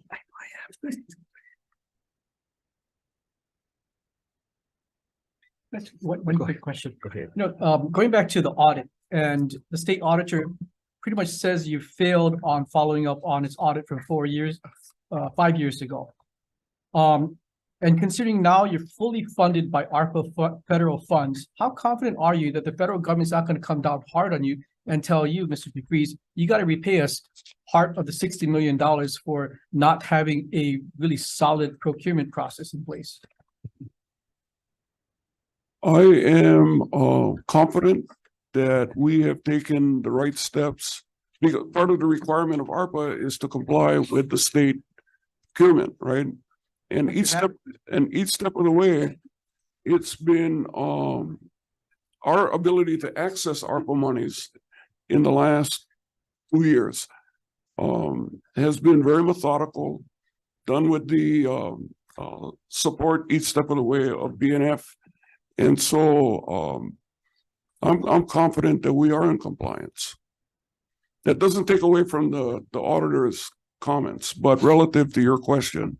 So you feel you're in federal compliance, even if you're not in state compliance? You think you're going to win that argument? I believe that we have each step of the way, each increment of money that we have requested has been in full compliance. Correct, Mr. DeFries. Thank you, Chair. Okay, I guess this is more for the director. So on page 28 of your testimony.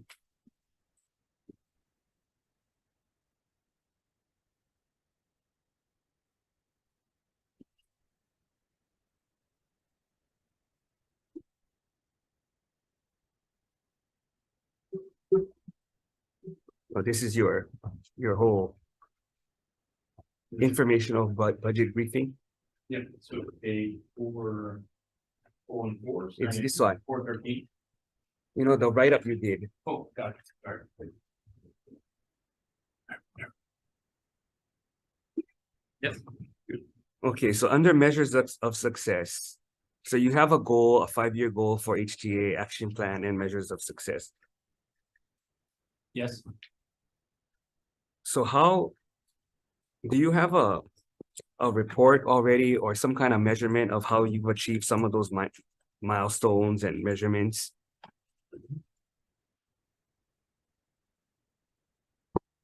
I do not, but I'm 38 days in, so we will have that report back. Okay, I mean, you guys drafted this. Thank you. So what about page 29? Okay. Because what I want to ensure is some of these goals, I think most of it, the legislature could probably support. The action plans, I think we could have discussions on. Okay. But we just want to make sure that there's actually the actual outcomes. So the page 29, HTA will track results through key. I'm not sure if you went with every division over this document to make sure that all of these things are have actual benchmarks with deadlines, timelines, measurables. So branding and marketing, same thing on page 31. Okay. And that's something that I will be relying on John DeFries, Daniel, Mark, and their team, Kalani and Caroline, to provide these detailed tracking of these responses and these measures of successes. And as you mentioned a few minutes ago, inserting myself at the board meetings to make sure that they are being discussed, as Senator Kim mentioned, as well as everybody else, as to making sure that they are being held responsible. Yeah, but to these. this should be a more macro approach. So every division you should have that for. Yes, Thank you. every division, you should know, hey, where are you on this? Because you're asking for money. Mhm. And we want to achieve outcomes, but some of these I thought were kind of soft. Well, some of it says things like increase exports. For Okay, BDSD. So show us what got increased, how much it didn't get increased by. Okay.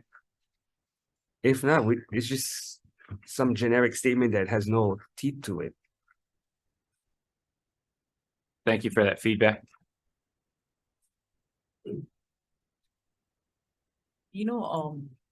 on your HTDC, I wanna know, Okay. Okay, before we leave HT, I just want to ask, page. It's our page 677. I'm not sure what it is on yours. Stacy, do you know?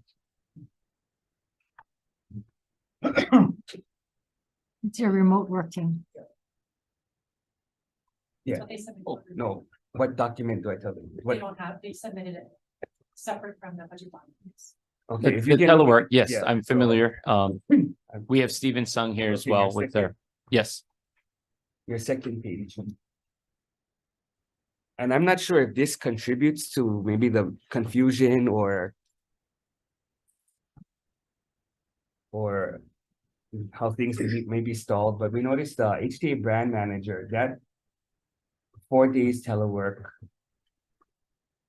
All 4 brand managers are 4 days telework. Yes, Fiscal officer 3.75.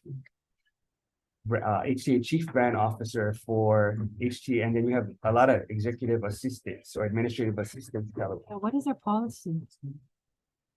yeah, you can ask HJ explain how they handled their telework policy.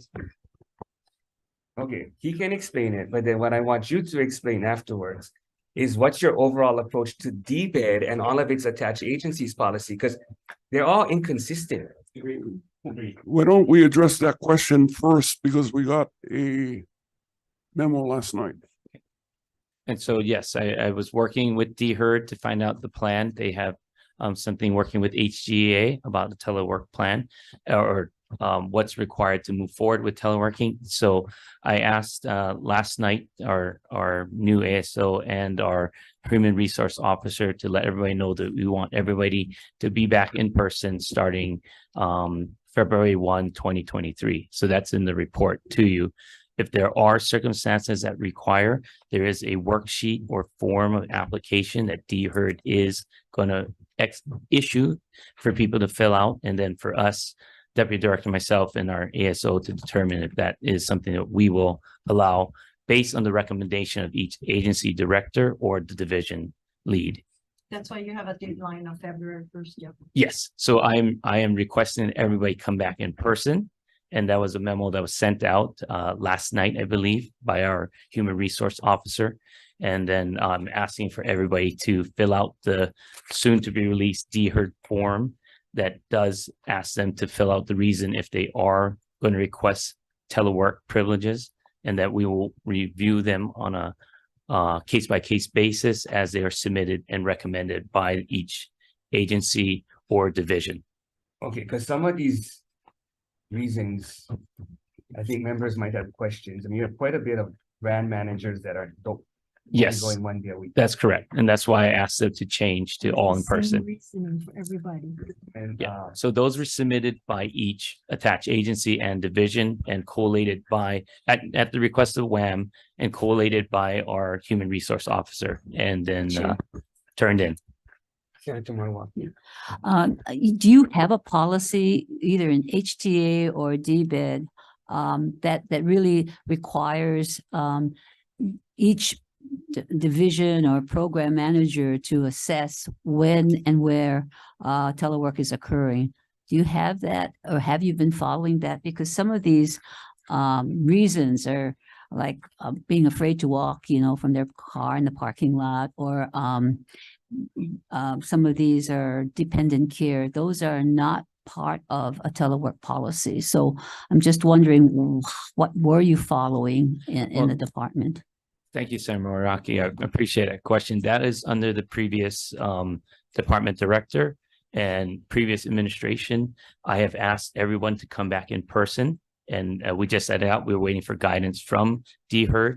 And so I'm not sure how each entity, each agency was deciding. It might have been under Director McCartney, and then Mr. DeFries can answer for HTA. Yeah, because But, if it's these- for health reasons, they should take sick leave, they shouldn't be doing telework. Yes, Say within the first 48 hours that he became the director at DBED, this was a conversation and he was very clear that we were moving back to in person. Now, what's your And policy? said it with the level of clarity that that I think is But needed. how What's did your you ensure policy? productivity? So how do you measure that those 4 days at Sure. home, Each of the like like law firms, they do billables, yeah, so you can see. yeah. I know Senator Inouye talked about the policy at HMSA because her granddaughter works here. So other private sector firms seem to have good accountability procedures and mechanisms, but so far, no state agency has been able to articulate clear measurables for productivity. Our measurement would have to do with the deliverables that each one of them is responsible for. And in our case, that responsibility fell ultimately to myself, Mark Togashi, and Kalani Khan under which the whole organization is there. Okay, so Yeah. if that's the case, I know Senator DeCoit was asking about the DMAPs and the steering committee. I mean, the steering committee, we looked during when other members were asking questions, it's still the old steering committee. It's not even updated. The 2 RFPs are taking forever. So there's lots of things that It's not being done. you're not being done, but you're saying, okay, productivity, I'm not sure how you reconcile all of that. Yeah, the RFP awards were made on schedule, right? We all agree with that. We don't agree, but you can agree to No, that. well, they all were delivered. The awards were achieved as on schedule. The protests that came, the time it took to review it and issue a ruling is where the clock gets My eaten up. point is, we would like to see the measurables that you gave each employee and how they were met. You must have that, right? If Sure. you said that you had goals for each Right, person to be right, able to right. accomplish what they were got. We want to see what that looks like. We'll get that to you. Their direct report, their supervisor, and Supervisor, And who does the buck stop with? on yeah, the that? supervisor. ultimately it stops with me. But ultimately, it's going to stop with him. Yeah. And he's made a call. thank you. And that's why as soon as I started, I asked our ASO and HRO, who was the same Well, person. good for you is- for watching previous WAM info briefings. Thank you, sir. Yeah, but we expect each entity, each agency to be policing themselves and to making sure the productivity is there. So there've been issues, that there've been things that have been outstanding, and yet a lot of these people that have been going off 4 days out of the week or 5 days out of the week, I mean, how are you measuring that? Where's the productivity? You guys know that they have a good workplace, that dedicated, they're not caregiving, they're not babysitting, they're not doing other stuff. You guys are with, no, okay? The answer to that is, I don't understand it in that level of detail, other than the fact that when we're meeting virtually with them over the past couple of years, every one of them appeared to have a workspace that was functional. Yeah. Make sure that they're meeting all the requirements. To the degree that we could without, entering their home, we did. No, but you're supposed to have self-certification on working space. So I'm not sure who manages that.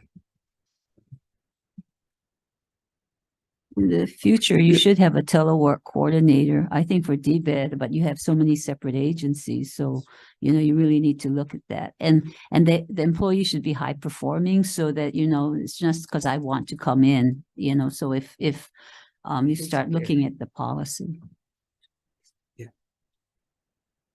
Thank you. Thank you for that comment. And if that's a position that all of the departments should get, then maybe that's something we can put in our second round request for an additional position for a telework coordinator. But it is my preference not to have very many people at all teleworking. Well, I don't And even know so- if you need a telework Yeah. coordinator though, Yeah. because there's No, good point. software for this kind of stuff. I'm surprised not one agency asked for some kind of telework tracking policy or software or, I I think mean, once, HMSA, you were saying. I think once DHERD comes up with their final policy, but I think they did tell the chair that I think they're ready to go in March. But I think he's quite not sure if they're able to come up with a policy right away because we're all interviewing all you folks. Chair, I have just one question. Once the employees return to work and with your new hires in several of the agencies, do you have enough space for them? That is a challenge. When the State Energy Office, BD 120, they have quite a few, but they're doing what I was termed hot desking. And so they are going to have people working flexible hours as well as far as that. And so we're going to work on that. But I've asked all the managers to make sure that they have available space and that they work it out appropriately so that people might share desks. I mean, everybody has laptops, I understand. But So this space shouldn't be a problem. Because during the pandemic, we cut a lot of positions yes. that were vacant. And But- so, But I think for the State Energy Office, there's a lot of federal funds as well. So there are people employed using federal funds. So there are positions. So we can ask Mark Glick, who's here. I know Senator Coit had a question for others as well. And then on the table 6, somebody brought me my reading glasses. We have HSEO next up. So I think we can ask that question. They told me they have a space issue, but they're going to find a way to make it work using conference rooms and others and places where people can come in and work. so what kind of training do the managers and the supervisors get on how to manage telework? That I can't answer as to what the previous department director did with respect to training for the department directors. I can find out. Well, find out also if you have a policy that you followed or they followed, because it should be consistent across your department, across all departments now. As HRD is advising all of the departments, but what were you following, if anything? Okay, definitely find It out. would be good to know. Thank you. And do you have any out of state? People working out of state remotely? Do you have anybody working out of state remotely? Do we have enough space? you have- Anybody out of state? No, No, everybody's here. yes. You good too? I'm not sure department wide. Can I just pull my team behind me? You wouldn't know, you got people. on the I line, don't, other than BDSD, who has, we have offices in, I think, Taipei and Hong Kong. I'm not aware myself, but I can poll You everybody. can get that information. Okay, we can. Okay, ask. you know what? Thank you. We're gonna recess the hearing at 12:15 or end the hearing at 12:15, and then we'll reconvene on the 23rd at 1 p.m. Thank you. because we only went through one, HTA. and we still have GBO at 12:30, and we have transportation at 2:30, So 23rd at what time? Excuse me? 1 p.m. 1 p.m. So that way we can do from 1 to 6 or something. Sounds good, sir. Chair, you have the WAM counties coming over on the schedule the same On the day. 23rd.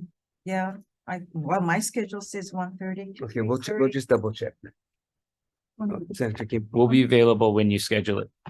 So I have one more question regarding the forms. We talked with Department of Ag about those forms that get passed out on the airplane. And I want to know, do you have a contract? You guys have a contract with a firm to analyze these forms? At least with SMS, HTA does, yes. And what's that cost? Mark, do you have that? Or John? Approximately how much? We don't even know. It's about $800,000 for 2 years. $800,000 for 2 years. And Senator, thank you for that question. We just had a meeting with Director Sniffen and Director Hurd. It just at the cabinet meeting and Governor Green talks about collaboration between departments. And so we are looking at a pilot program with 2 airlines that Director Sniffen spoke with that are interested in doing a ag form digitally, so prior to versus on the airplane, but now we're coordinating with them from the DBED side with Dr. Tian and his team with respect to the visitor statistics or visitor questions. So I think that's the challenge that we're having with going digital, is that they may or may not turn to this survey with respect that's on the opposite side of the ag form. And how long do you folks hold these forms? 90 days? That I would have to turn to Dr. Tian to answer. Can you just, quick answer, how many days? 90 days and then you shred it. Okay, because according to this article back in September But let 2015, him speak in the mic though. He can be fast, but He said 90 days. according to this, SMS Research has been doing this since 1995. And over the years, streamlined the process, become adept at identifying badly filled out forms. People joke a lot. We've learned how to detect them. SMS president says, for example, people write nonsensical answers or fill in all the bubbles. He says response rate for a complete form is less than half of the people. Residents are much less likely to fill them out than visitors. So we're spending all this money and we have all these forms and we need people to analyze it. We spend it. Is it even worthwhile? What do you do with when the tourists come? Because they never even land on the shores yet. You're asking them for where are they staying? Are they staying in a hotel? Or are they staying here? How valuable is that information? Yes, ISMAS is the only firm in the state has invested a scanner.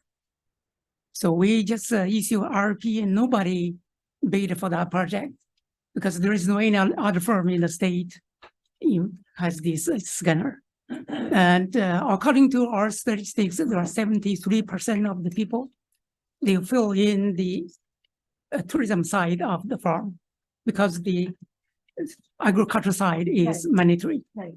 So, But of the 73%, they said less than half is actually viable because people write all kinds of stuff. I've written all kinds of stuff on it.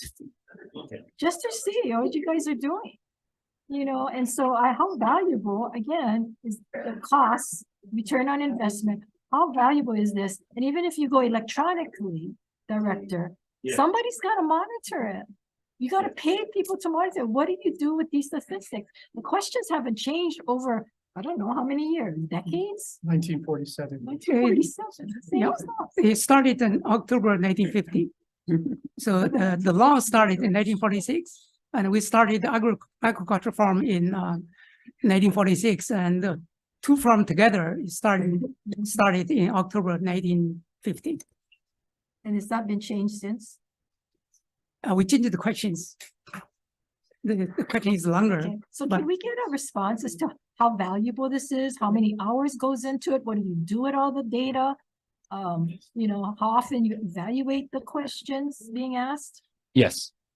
And then it's a perfect time because if we are going to go for a digital remake, and that's something that working with And Dr. maybe Tian the and his digital team. remake better after they leave, while they're leaving, instead of while they're coming in, where they have no idea Sure. what they're going to expect. They have expectations. Well, at the end, did you meet your expectations? But you want something that's valuable if we're going to spend taxpayers' money. So And thank you, because we do visitor satisfaction surveys as well, so maybe it could be put together. So yes, that's a very valid point. Thank you. Okay, thank I you. think it's a good idea that maybe you try and have the conversation with Department of Ag and look at the video on the last WAM hearing we had. A lot of conflicting stories about how many people were actually caught actually bringing in things. And that's the point that Senator Kim is alluding to, is that you're trying to profile them coming off. We don't know whether they're getting them coming off from the plane, and then how are they matching them up to the individual that has commented again on banana. Let's start with bananas again, but and whether that banana was from the mainland or here. Senator Moriwa. Hi, Director, I'd like to give you some homework before the next briefing. Okay. There's this Millennium Workforce Development Training Program, that's on the books. It's, section 371-17. And you're supposed to be working with DLIR, and workforce development and some of the new economic, Thank you. sectors. And I'm just wondering, there's supposed to be a task force, public-private partnership with Labor Department and private sector representatives. I'd like to know the status of that. Okay. It's to develop biotech, Yeah. infotech.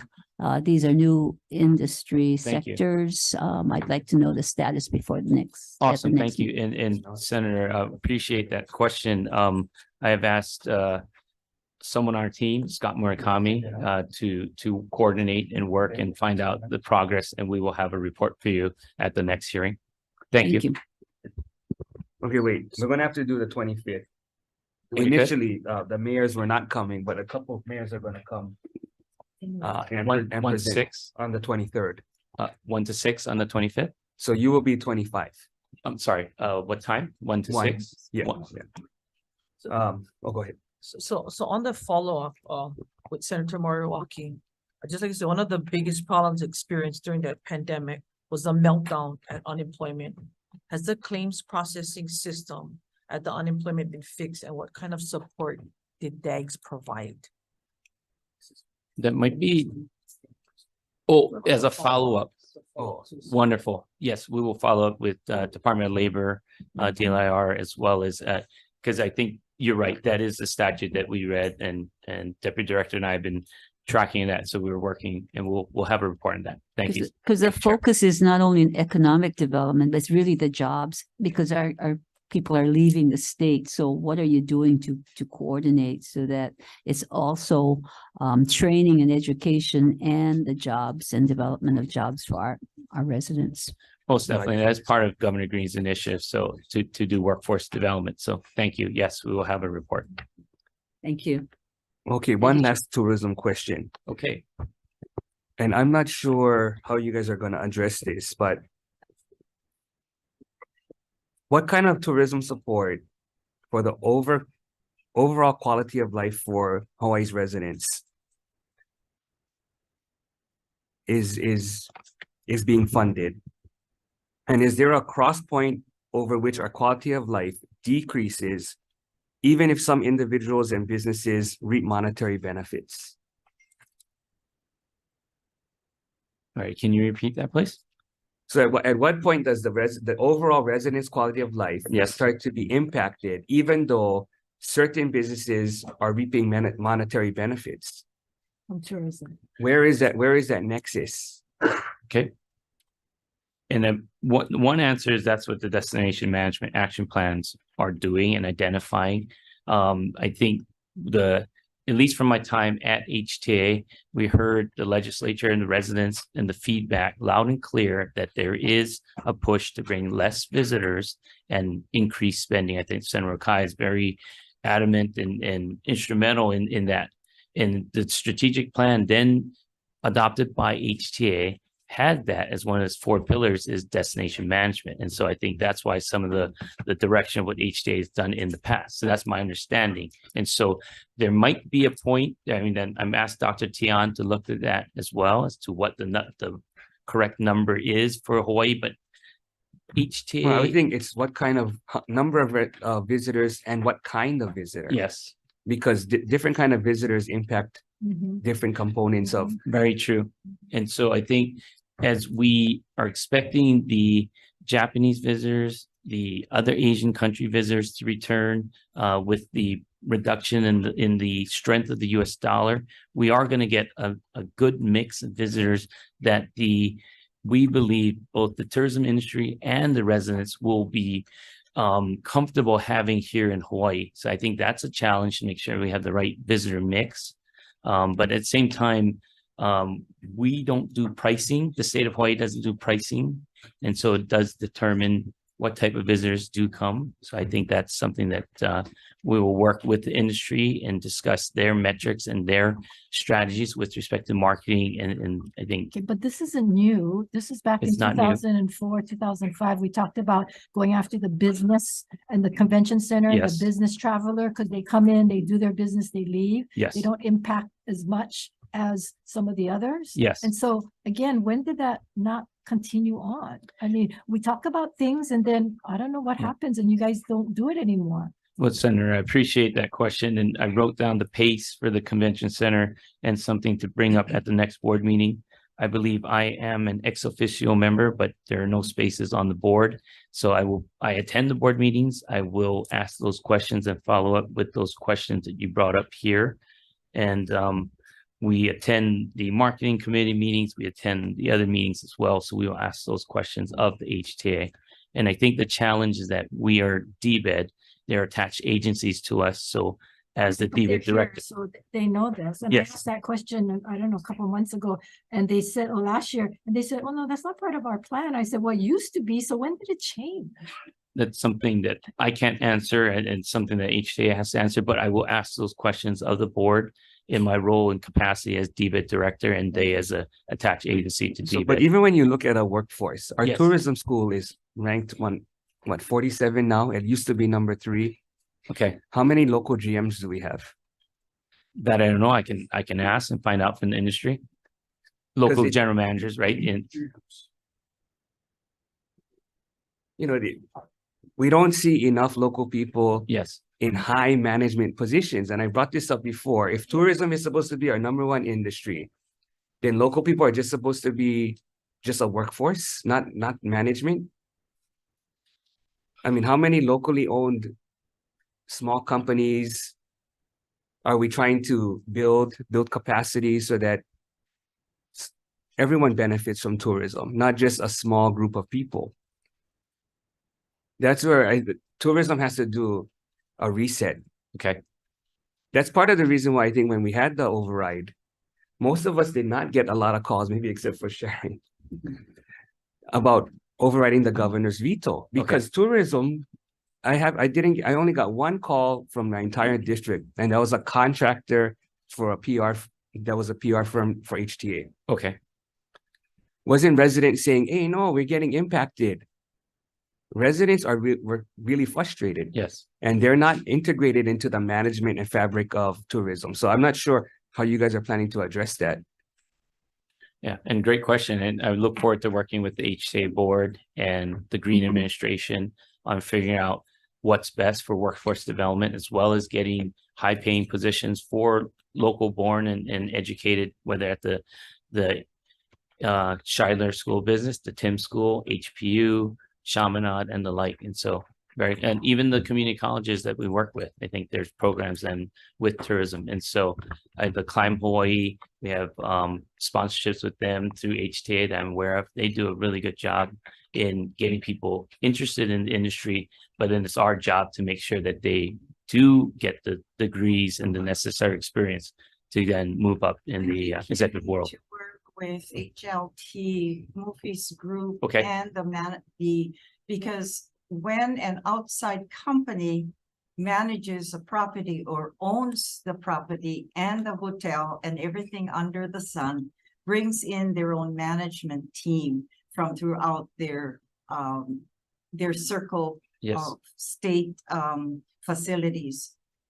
And so I think you have to start with the management. I'm a product. I was a hotel manager, Awesome. thankfully, for 15 years. Awesome. And that's only because it was a private company that trained and worked with the local communities. But I think you need to talk to the lodging societies to make sure when hotels are sold, Yes. that there's a reminder that we are the only state, Okay. island state in the country, work with the industry on the state level.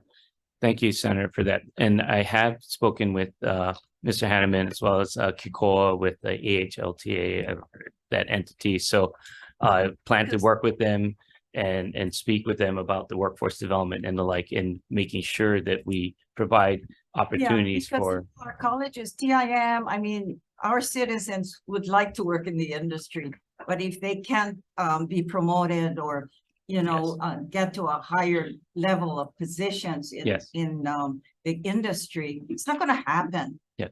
You know, they're gonna end up being chef or, you know, receptionist or whatever, but But it has to come from. thank you. top And I management. would like to share that and as soon as I started, I met with our managers and asked them to bring in interns in every department, agency-wide, division-wide, to bring in interns to learn about state government as well. And so I think that would provide a lot of information. I think a lot of people that we hired, you'll ask their workforce, they ended up interning with DBID prior. So I've asked everybody to look at it. Department of Labor has a program as well, and they get paid. And so we're asking people to apply. I think the Tim School does provide applicants as well. So very excited to report back our progress in the next 6 months with respect to the Work interns. with the industry and tell movie folks, tell your hotels, they must have certain positions for interns as an example. Take it from TIM. But from the, well, go ahead. So I spoke with Mufi the other day, and what they are doing is they're outreaching the different areas and then working with the different airline industries and stuff to provide interns within there. I was happy to know that he also included Lanai Wonderful. to intern with the hotels there and then to provide 4-year programs and full rides with Wonderful. housing included. It'll be nice to expand upon that. Okay. But he's working on that portion of it too. I think this is why, if you take a look at the DMAP site, it is critical that the updates of who sits there so that we know whether they're in a hotel industry, whether they coming from a island-wide, an island community person, whether it's all the different subject matters of what we're asking.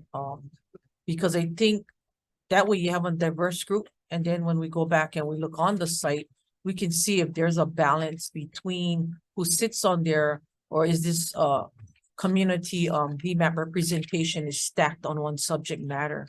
I think it was about the diversity. Okay. So that way we get a cross-section of priorities coming back. Thank you. And thank you, Chair. I appreciate that. Soon after I started as well, I asked HTA to provide me with an update on their action plans, DMAP plans, and I have since received that. I've asked them for monthly updates to that plan as to goals, funding, what they plan to, contracts that have been issued. I think the challenge from the report that I saw that it's often reliant on other entities and agencies, counties that HTA does not have jurisdiction over, nor does DBED, but we're asking for collaboration from them and funding from them as well. So I think it's a challenge, but we are asking for them to provide that support as a commitment to that destination management So I action think plan. there is some support there. What I'm saying is the DMAP update of who sits on those community representation. Yes. Because I'm looking at it and I know that a lot of the guys are missing on there that was there in the meeting. What committee are they heading? What's the role and what's the report back? Okay. When they meet in their different groups. But I wanted to jump to a question really quickly. In regards to Hawaii Technology Development Corporation, HTDC gets federal funding. What is the total amount of funding they have? And is there a cap to how much they can receive from state and or federal? And if additional funding is put into the HTDC budget, can it be targeted toward a sustained small business? Thank you. I'm going to ask Len Higashi, the Executive Director, to answer your question. Thank you, Chair. Thank you, Chair, for the question. So this past year, we had a really exciting year. We're currently implementing American Rescue Plan Act funds, SSBCI, State Small Business Credit Initiative Program, $62 million coming to the state in 3 tranches over the course of 7 years. We also have, and that's to provide access to capital for small businesses. This year, we also received funding from the Air Force and National Guard Bureau to extend a microgrid at Pearl Harbor. That's another $7.2 million. In addition, we're annually funded to support manufacturers here in the state of Hawaii. Our funding increased to $800,000.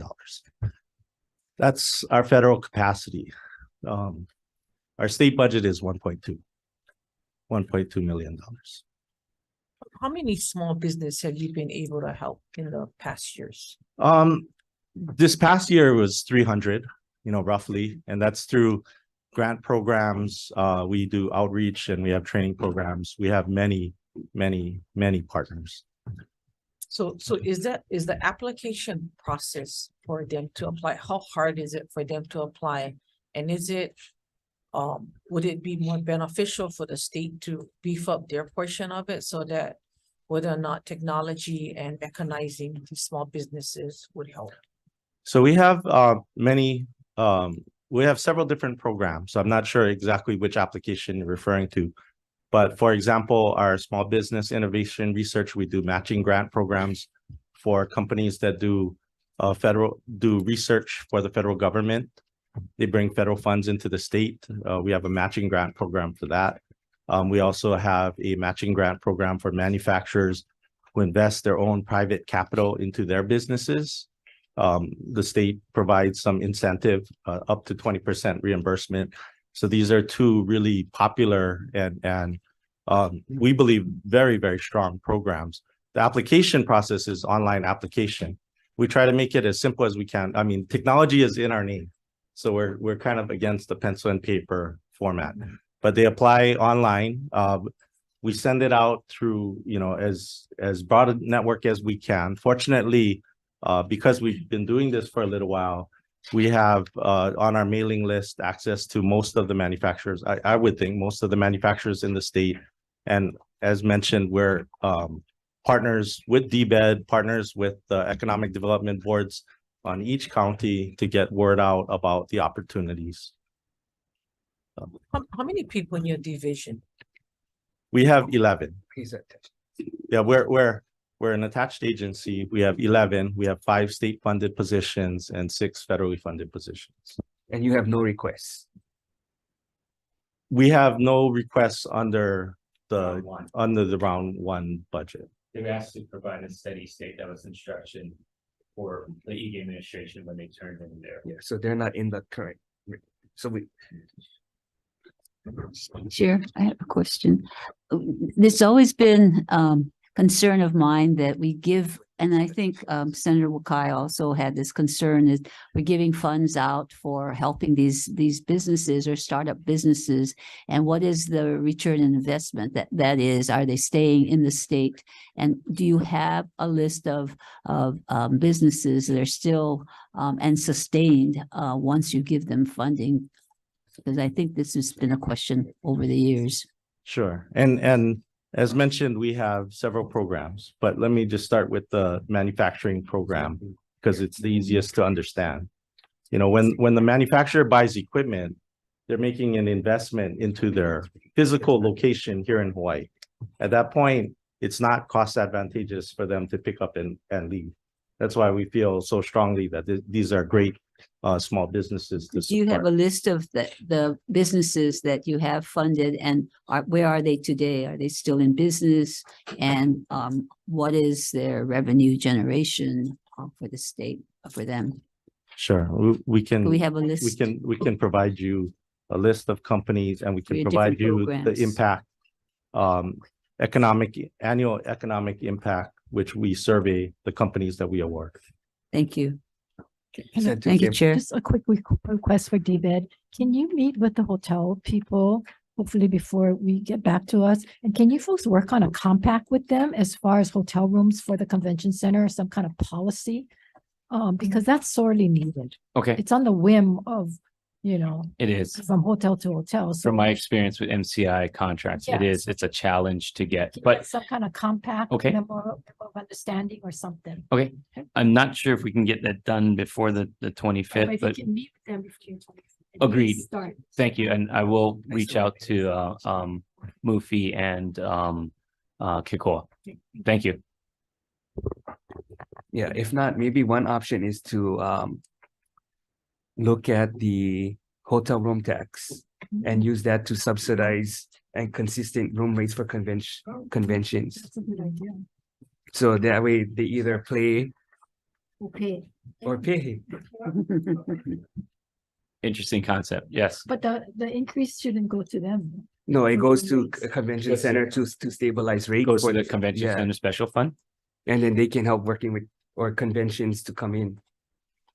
and they could subsidize room rates or something. If the hotels don't wanna, Yeah, but the hotels might just jack up the rooms, so we subsidize it even greater. That's. I look forward to meeting with them on that issue and with the HTA team. but Thank you have to do something to bring them to the table. Yep, we gotta have some kind of stick and carrot. We can talk about it. With the bill. Yeah, some members are really good here with sticks. Carrots. Some are good with as Yeah. carrots. But I still want to go back to the beginning question of quality of life. What's the nexus? And still building a workforce for our future generations, because all of your agencies, I'm not sure how many of them actually contribute to diversify the economy, creating jobs, and then making sure there's pathways. What's the percentage of students in public high schools that don't go to a four-year campus? That I don't know that answer. About 50%. Okay. So if you have to understand who is Hawaii, Okay. who are our young people, where are they at? Because if they're not going to go to college, how do you make sure that they're going to, or four-year campuses, Yes. how do you make sure that they're qualified to go into all of these jobs? When at one point, I don't think you needed a degree to become a hotel manager. I'm not saying that that's the case, that they should be that way. Okay. But a lot of people who rose up the ranks didn't have the requirements that we have now. Okay. So we should be relooking at some of the minimum requirements. And instead of a bachelor's, how do we get in the CTE certificates? How do we get the AAs? Yes. Plus internships so that we can get them a job. Okay. And thank you, Chair. I appreciate that comment. And Governor Green believes in collaboration between the department heads and the different divisions and everybody. So we see, Dane and I see Superintendent Hayashi, we see President Lassner as well. So let's get that coordination going. In fact, I even spoke with President Lassner about workforce development. I think the first or second cabinet meeting. So I appreciate He's going to that. be focused on bachelors. And I'm not saying Okay. that we should be excluding bachelors. Okay. But we put quite a bit of effort into bachelors. Well, we don't put a lot of effort into the other 50% of graduates from high schools. Yes. There's no real pathway for them. We had one last year or 2 years ago where we tried to do a program. I think actually Scott helped with it. Is he still there? Murakami. Yeah. Yeah, he might be outside, but Okay. he's here. So we looked at office assistants. Okay. We came up with a curriculum with for high schoolers. We worked with Leeward Community College. When they graduated from high school, I think it was Waipahu and Nalahua, they got an internship and a state job as an office assistant. Awesome. And sir, I appreciate that comment because I toured the Agribusiness Development Corporation's lease, the site that they lease in Wahiawa for the value added hub. That's an amazing project. And so commend you for getting that done and working on it. I'm excited about the August opening. That's going to be a tremendous opportunity for Leeward Community College to do exactly what you're talking about and provide that value add to the products that are being grown, developed, strategized, and then getting people to get those to market and work with our BDSD and Dennis Ling and his team and get those out. And so we're very excited about that project. DBED has to, hopefully under your leadership, DBED can look as a Hui of agencies to help. So talking to Senator Decoy, one of the opportunities is with Access Deer. So you just talked about the value added center in Wahiawa. If we came up with a similar concept for Molokai, we talked about this at a Venison previous jerky. hearing. Venison jerky. So we need butchery. Okay. We Okay. need tanning, Uh-huh. leather goods. Yes. We need pharmaceuticals to look at the antlers and pharmaceutical research. So these are things New Zealand is already doing. Okay. So how do we turn a problem into an economy? Mm-hmm. And Thank you. all your agencies should be able to do that. Between all of you, you should be able to figure out, okay, what do we need? Yes. So that we can turn this problem into an economy. Yes. There's already dehydration machines, I think, with DHHL. Okay. So what can ADC, what can HTDC, what can some of your foreign trade zone, what Right. can all these agencies do to Sure. help with the export market? For Even access NCDA deal? to the infrastructure and the like. So yes, and so that is collaboration. That's something that we are doing in department. That's just not articulated in this document. I got it. Yeah. So So, and this document was put together, but I understand what you're saying. And yes, we will, I've asked Dane to work closely with me and all of our departments, agents, divisions, and attached agencies to come up with that collaborative plan. And so we are excited to present to you throughout the session, meeting in private, and we are available to discuss those plans. And so we have our preferred CIPs into Well, you- BNF. when you come back on the 25th, Yes. we can finish some of this discussion, but Secretary Noy has a question. Okay. Thank you. For HEDC, is your new project on the manufacturing with foreign trade zone for the Hilo project, is that yours as well? No, that's foreign trade zone. That's on, but you're, It's a partnership. Yeah. We are transitioning it to the foreign trade zone. okay, But we started it, right. trying to get some activity in the Hilo area. And that's, I think, our kudos go to you folks, because Thank you. such as Thank you. what the chair is saying, what are we doing? To increase your productivity within the agency itself. So that particular project, you don't need any funding then for foreign trade zone for this year? That is in a CIP request that we submitted to Budget and Finance. Oh, So okay, that is, Okay. So but there that is is not in the something- round one, but it is in our request for round two, but it's still with Budget and Finance, and the governor's office to determine the priorities of what they're going to submit in round two. Well, I'm glad you're partnered with FT's, Yes, in the foreign trade David zone, Sicking because has that's made been that. there since I built it when I was mayor in 1990. We had 5 mayors later and nothing was done. And it's a perfect place at the old airport fence. There's the building. Thank you very much. Thank About you. time. Thank you, Senator. What year did you graduate from high school? Me, 1991, Hilo High School. Thank you, How Senator. was it? Our family knows you, though. Our family knows you from Okay, so you're Church of just Holy Cross. you're from Hilo. I am. What happened to your classmates? Are there jobs in Hilo for people to graduate from Waikea and high school and Yeah, Hilo Hilo High, and stay in Hilo, have a St. good quality of Joseph's, and the life, like. have Yeah. housing? What's the plan for economic development? If not, they all gotta leave. Yeah, We need well, housing. your question about quality of life and having high paying jobs and affordable housing, that is a priority of Governor Green's of Governor Green, and we will work hard to make those priorities come to fruition. Okay, so you know what? We're gonna recess to the 25th. Instead of one, we'll probably do 2. Thank you. Okay. We got GOV, yeah? What time are you gonna do? No, so we have to give 15 minutes to IT.